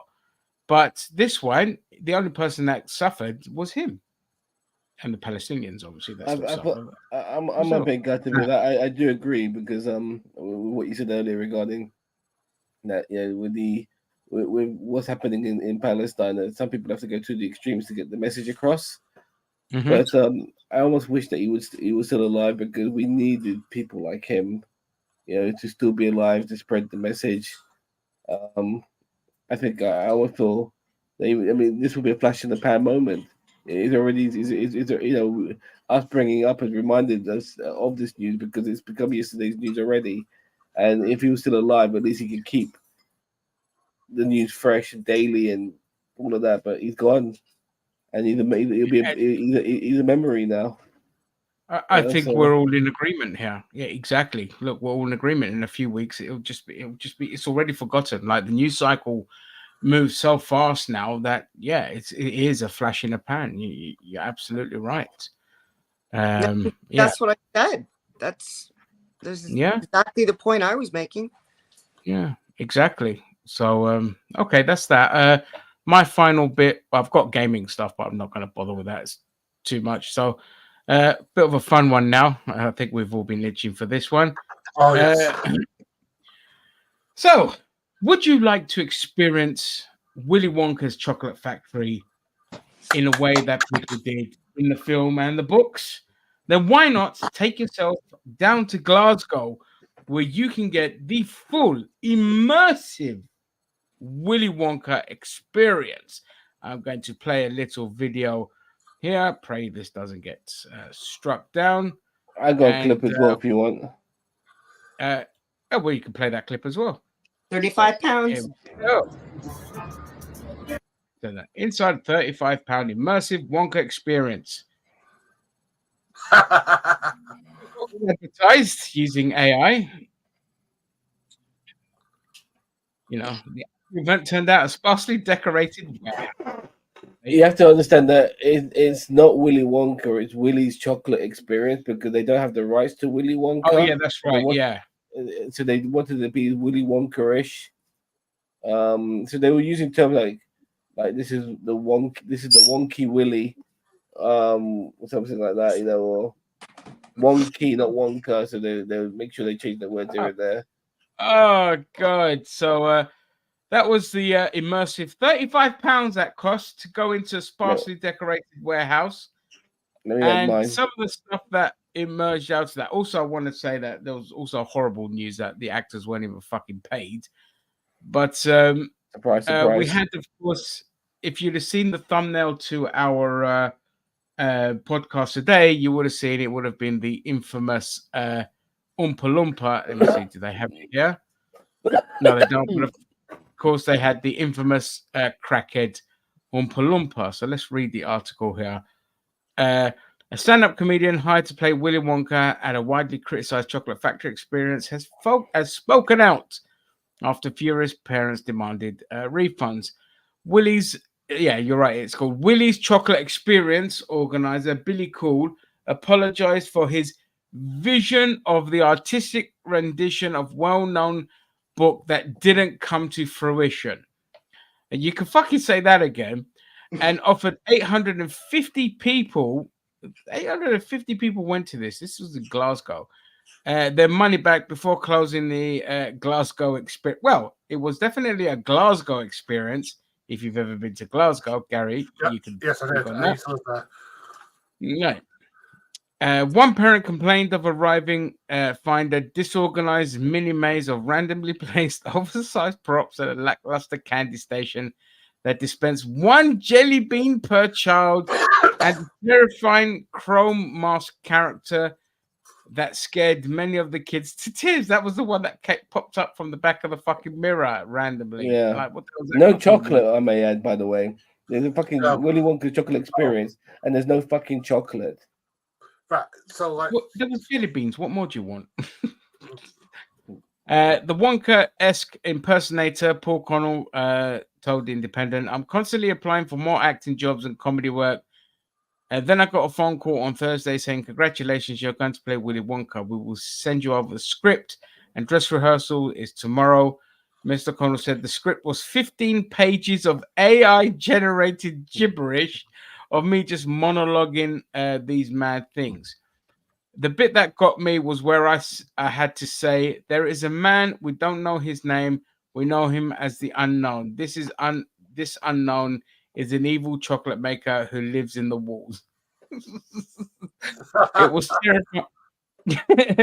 It was terrifying for the kids. Is he evil? Is he an evil man who makes chocolate, or is he the chocolate? Is the chocolate itself evil? They even misspelt my contract, but I do have a legally binding contract. Jesus Christ. But I stayed up all night learning it, thinking this would make sense in the dress rehearsals when I see all the tech. But at Friday evening dress rehearsals before opening, it turned up to find the immersive and enchanting Willy Wonka experience was in fact an empty warehouse with a few plastic mushrooms. In some ways, it was a world of imagination. Like, imagine that there is a whole factory here. He said, I spoke to the people running it and thought surely by the morning it won't look like this. And then I turned up in the morning and it absolutely did.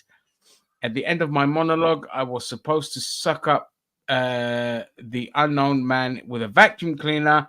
I asked them if they had a vacuum cleaner and they said, "Yeah, we haven't really got there yet. So I just improvised." Fucking hell. So I just started to cut things out, thinking that would be silly. All the actors were lovely people. We gathered together in the morning and said, "We're probably not going to get paid for this, but kids are still going to come up. Let's make this magic as possible for them." I love the attitude. It goes on and on. But that, I mean, that was a very Richard-esque. Go on. If you know the story of Willy Wonka, you know that these kids, they come along to his factory and they don't have a wonderful time. They have a horrible time, and they all, including the parents, and they all fucking leave. So to a degree, well, they die. To a degree, or they get fucked up, and they probably have PTSD for the rest of their lives. So to a degree, this is replicating that experience. So yeah, they shouldn't get a refund. Right. So, So, Gigi, see if you can get a picture of the unknown. I've got it now. I'll do the Oompa Loompa, then I'll get the unknown. Let me just play mine. Mine might have everything. So, oh yeah, go for it. Yeah, go on. There we go. Why can't I full screen this shit anymore? The unknown is really fucked up. You've not seen it yet. I have. Paying $40 for entry and then seeing this. That's what happened in Willy's Chocolate Experience immersive event in Glasgow, Scotland, inspired by but not affiliated with the Wonka franchise. The event organizers apparently used artificial intelligence to generate promotional images that suggested a very high-quality attraction. However, parents were horrified when they showed up to this, a mostly empty warehouse with scattered tapestries and decorations. Oh my god! The best way to describe this is something that you would see at a birthday party, rather than a big extravaganza, one participant noted. It's being called the Fire Fest of immersive events. I said. Police were even called to the scene, and parents said that their children were in tears. We were told to hand a couple of kids jelly beans and a quarter cup of lemonade at the end, one employee said. After an immediate and angry response from early arrivals who demanded their money back, the event was shut down midday. However, the organizers failed to inform later attendees, some of who had traveled long distances and are now demanding their train costs be refunded too. Organizers House of Illuminati apologized for the, quote, stressful and frustrating day and confirmed that full refunds would be given to customers, which could take up to 10 days. How would you feel if you paid $40 for this event? Imagine being advertised this. Yeah, well. Oh, right. So I've done some. Sorry. Carry on. No, Sorry. you carry on looking for that clip. Sorry, I just want to show the Oompa Loompa. Look at that. It's like Breaking Bad. Yeah, but she Oompa. seems like a nice person. Oh, she is. We're not shitting on her. We're just shitting on, like, you know, just how hilarious it looks. Hey, check it out. Check it out. Here we go. Oh, no. Families were sold on a day of pure imagination and wonder. However, when they arrived for the experience, they claimed they just found a minimally decorated warehouse and one bouncy castle. The event, called Willie's Chocolate Experience, Oh my God. canceled by organizers after visitors complained of false advertising. Parents complained to Where's the fucking Scotland meth lab? police after an immersive Willy Wonka experience event was There we shut go. down. Local media in Scotland Show the Yeah. unknown. Yeah, please show the unknown. Let me type in the unknown. He looks like the bad guy from Flash Gordon. Is that the dude? There it is. On the right. Up. Yeah. Yeah, that's it. What is that? It's the unknown. Oh shit! Is that copyright music? Sorry, I had to remove that. Don't know if that's copyright music. No, I muted it. Yeah, mute it. Oh my God. That is fucking hilarious. What a cheap looking mirror. Yeah, cheap mirror and shit fucking mask as well. Probably bought that from Amazon. Oh my God, that is hilarious. Right, so like, oh God. Right. So there is a rock club in Glasgow called the Cat House. Right, what they've done in April is done a Willy Wonka Experience 2, and what they've done is they've got lemonade that you've got to go to the front row for, single jelly bean for everybody. They're going to have a special appearance by this unknown fella. Oh, really? So they're hosting the sequel to it at a bar? Yes. They didn't fucking waste any time, did they? Oh, no, this is going to be in April or something like that. They're doing it. Oh, I'll see if I can find it. Like as a piss, like taking the A piss piss. take. Okay. Yeah, taking the piss. Yeah. Yeah. That's funny. But by the time it gets to April, people would have already forgotten. So, you know. I you've don't gotta know if do I'm it gonna like- forget that really that quickly. I might not Yeah. think Well, about nobody's it. gonna forget the Oompa Loompa. That's like now. That's infamous now. That's gonna be meme to fuck. I'm not gonna forget it, but no, I'm not gonna think about it, but I won't forget it. How's that? Yeah, I loved it. I thought it was great. If I'd want my money back, but you know what? I'd be like, this is way better than what could have been because you're gonna remember this shit. You know, it's just entertainment for the Yeah. rest of us.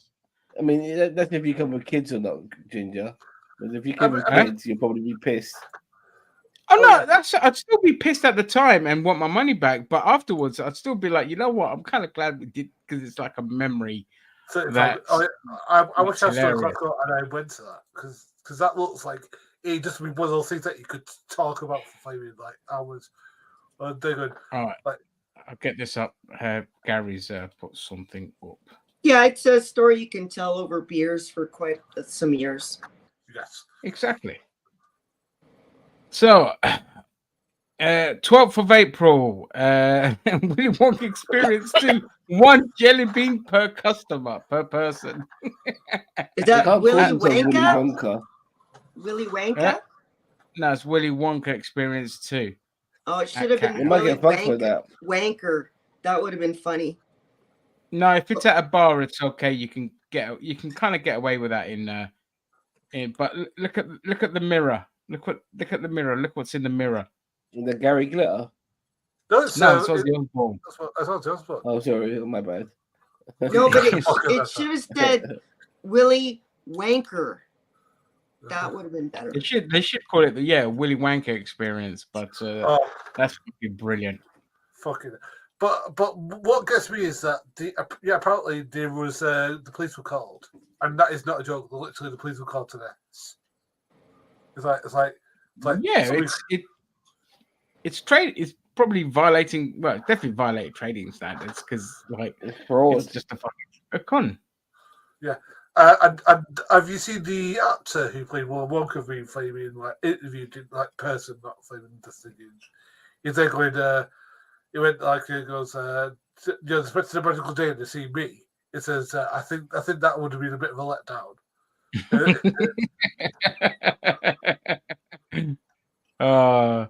That's brilliant. That's just gonna. The next month is just gonna be memed to fuck. And I'm here for it all. I never get enough of those kind of memes. They're brilliant. Okay, Zam. Okay, I got two more clips and then I'm done. Okay, so video games now, but I want you to stay for this, Chris, because it's funny. I'm glad Cheeto's in the chat as well. Check out this old school video game. Anyone remember this shit game? And yes, the final boss is Osama bin Laden.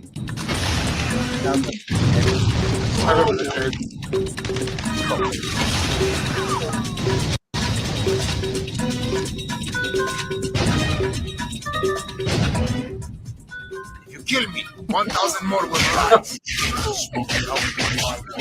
It's our time. Kick your ass. Pretty tough. Yeah, tough guy. Have some ribs. Pretty tough. Mortal Kombat's got nothing on there. You know what I mean?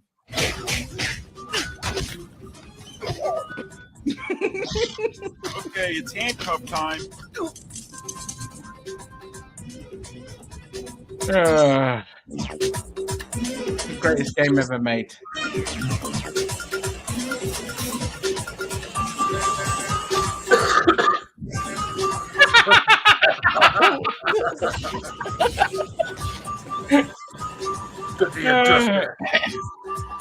That's a play game. I don't understand the choice of music, but okay. I don't either. The choice of music is from the actual original game. Just seeing Osama bin Laden getting kneed in the face into the helicopter was absolutely, was absolutely beautiful. And finally, I want to show off this lovely lady and the shit she has to go through on a regular basis. She's a proper gamer who kills it in FPS games, but the misogyny she comes across when she joins open servers and stuff like that is quite incredible. I'm sure it's great. And you guys try to say that I instigate? Yo, what's up, everybody? How we doing? Shut up, you little chick. Is that a chick? Yeah, it is. Show me a... Well, you never seen one before? Flick your knee. Get in the kitchen. Oh my god, build me a house. Actually, you're not smart enough. Gold digging. Bro flakes are out today. Get in the kitchen. Teeny weenies that can't come up with anything besides going to the kitchen. I don't want to hear you. Make me a sandwich. What, you too short to be the counter or something? What, your microphone so small right now? Oh. Look at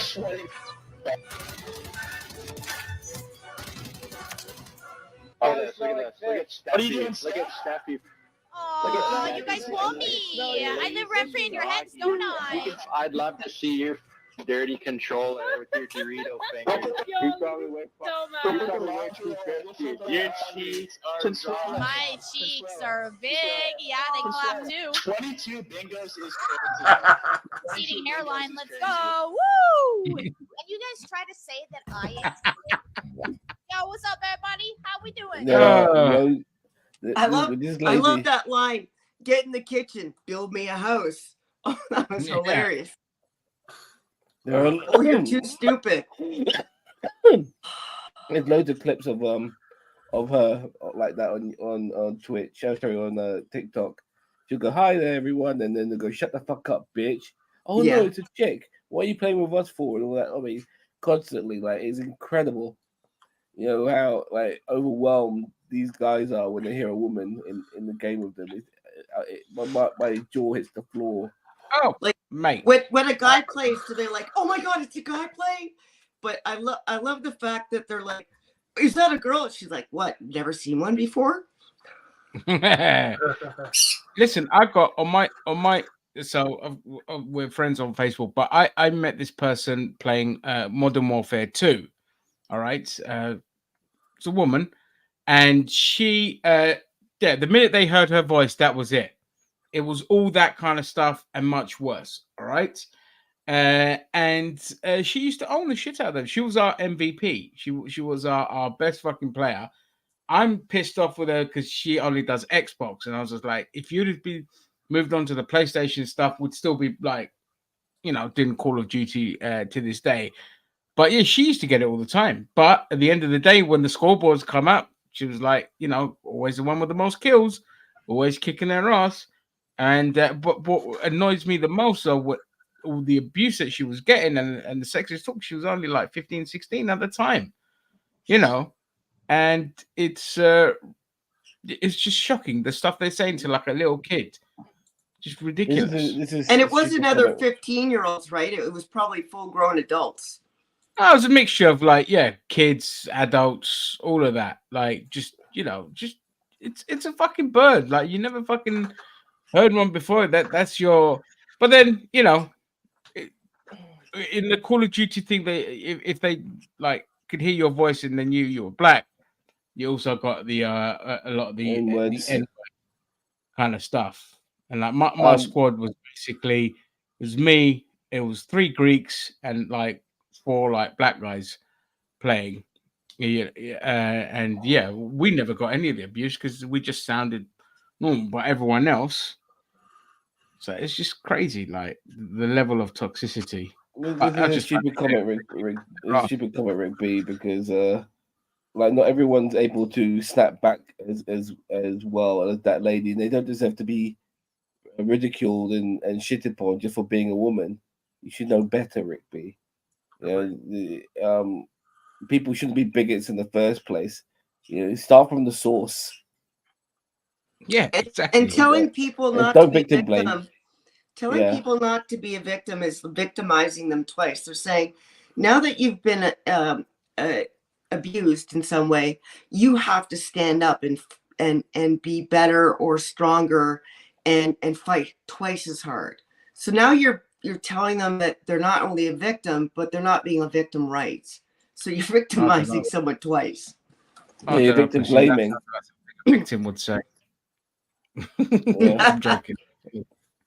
So anyway, that's all I got for today. That's been stacked up over the last week. I'll just show you the greatest fucking game in the world that popped up on my thing this week. Let me go back to the beginning. Oh, Trebuchet. Oh yeah, I saw this. This looks interesting. Where he came from, but I'll tell you, he built our village into a city. He's the one who trained our army, who grew us into an empire. I don't know where he's from, but if you think you can stop him, it's like Evil Dead meets Back to the Future.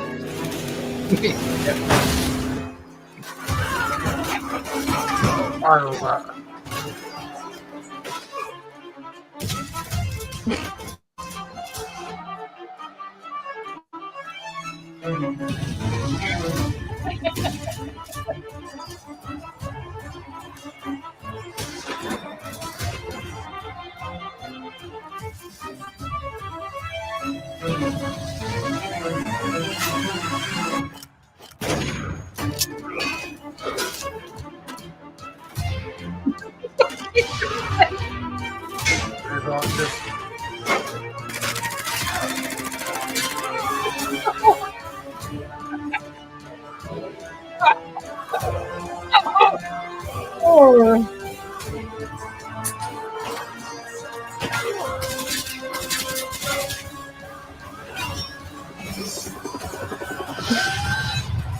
And the helicopter bit was pretty cool. a future. I hope he can save his own.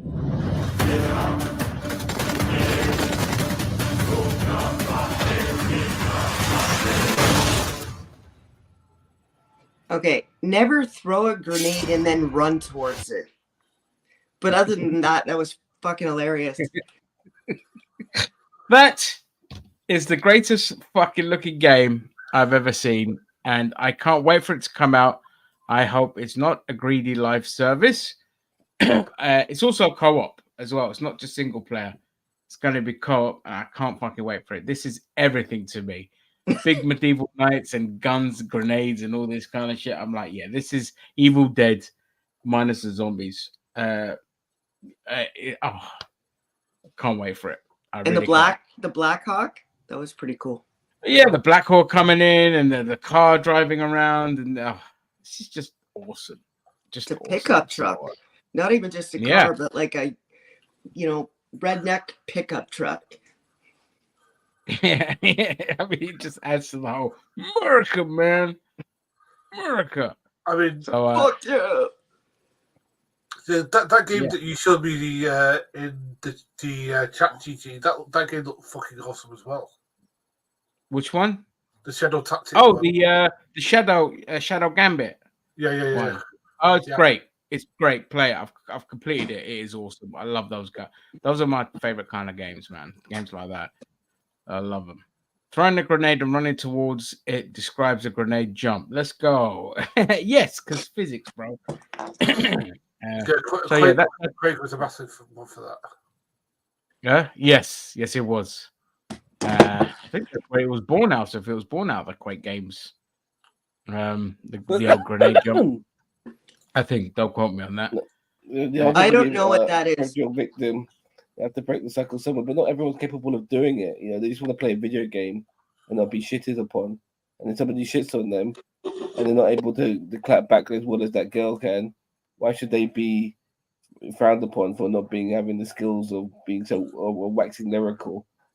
You got your priorities totally wrong there. You need to be going after the source. Yeah, absolutely. And on that note, I'm going to end it there unless you guys got anything. No, I need to go to bed. One thing, I think it's Monkey Man. Oh, yeah, we've already done that. Okay. I haven't, Chris. I look on NerdTube. I have a reaction to that trailer on NerdTube. I done it ages ago. Okay, I will. Yeah, so That's check it it. out. Yeah, we already talked about it here. And all right, on that, hang Rest on. in peace, What's this Dennis now? Mitchell. R.I.P. who passed away from ALS, who played multiple characters, both Disney and oh yeah, I heard about this. Yeah, that's horrible. Yeah, we know about Ole Anderson, who I only found out when he died that he wasn't actually Arn Anderson's brother. I knew about that ages ago. Yeah, Naked Gun reboot with Liam Neeson taking on the role. No. You can't remake that. Especially with today's cinema. Naked Gun series is fucking brilliant. Look, I got nothing against Liam Neeson because I know Liam. Look, God, what the hell's the name of the actors who did the original Naked Gun? Leslie Nielsen. He was a serious actor who became a comedic actor after doing Aeroplane. I'm not saying that Liam Neeson's not capable of doing that, but the point is, just do something different. You don't need to do Naked Gun. And Liam Neeson's already in his 70s. How many films are you going to get out of him? You know what I mean? Oh, mate, this film's going to be dead on arrival because spoofs today cannot be made in the same way that they used to be made. Okay, Hollywood hates spoofs because their argument is always people shouldn't have to rewatch the screen or keep an eye on the screen. It should just be there in front of them. That's why the spoofs died towards the mid-90s when everything just got dumbed down. If you look at Scary Movie and all this kind of shit, there was no subtleties. It was all in your face. It was all crap. And that's what this is going to be. Whereas the Naked Gun films, you have to rewatch them over and over, and there's always something new you're going to find. And it makes The you Zucker laugh. brothers. Again. One of my favorite lines is from one of those movies, and it's "Nice beaver. Thanks, I just had it stuffed." Yeah, exactly. No, That but was, it's made by the Zucker brothers. Is that correct? Is it? Yeah. Is it okay? Because they the know Zucker how to do a brothers spoof. and Jim Abrams Maybe they know how to do a spoof. So if you watch obviously Airplane 1 and 2, Top Shots 1 and 2, I would have to say that Naked Gun 33 and the Third is really shit, to be honest with you. But that was the beginning of the end. You see, 90s cinema came in, and it was too slapstick. It was too obvious. Whereas the previous two, there was a lot of subtleties to it and all this kind of shit. And there's the one Zucker Brother film that people forget that gets lost in the mix is Top Secret, which is actually really good as well.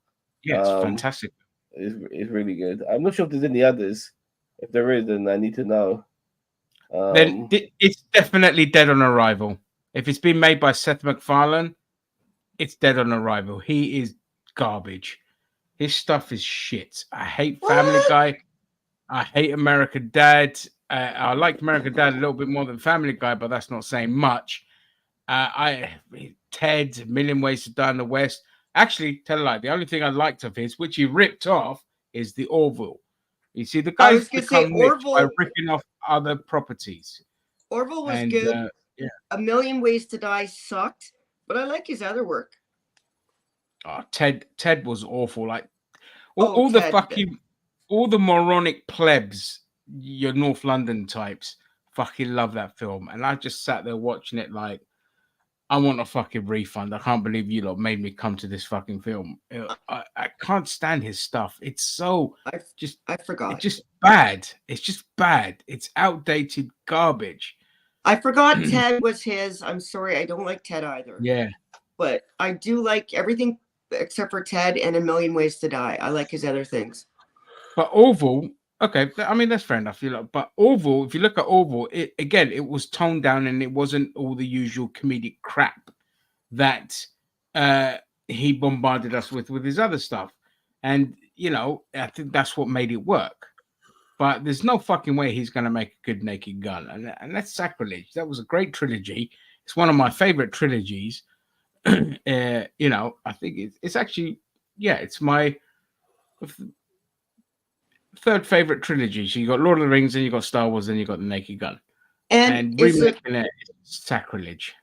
Right, and it's a cult classic. And the thing with cult classics, you cannot remake a cult classic. You can't. Yeah, exactly. You like Robot Chicken? Huh? Oh, that was Seth Green. Yeah, but he obviously does a lot of voice work on that, doesn't he? Yeah, but that's different. The voice work is different to what you're writing. Seth Green and another couple of guys were the writers, and that Robot Chicken, it was great for a bit, but that also ran its course. But it was way better than fucking Family Guy and all that crap. So yeah, cool. All right, then I'm gonna jump off. Done. 4 hours will be going. Thank you all for joining us, and we'll see you for the next one. Obviously, there's no Bollocks and Banter tomorrow because it is tomorrow. There is AEW, but I will not be fucking streaming that because I'm going to be bored out of my head. But I might pop in and check Sting's last match. Yeah, I was going to say that Sting's last match will be poignant because I'm a huge Sting fan. Yeah, so I'll be tuning in to watch that, but I'm not going to be live streaming. Prepare for headlocks and wrist holds, baby. Yeah. Oh, yeah, baby. All right. Good night, everyone. Thank you very much.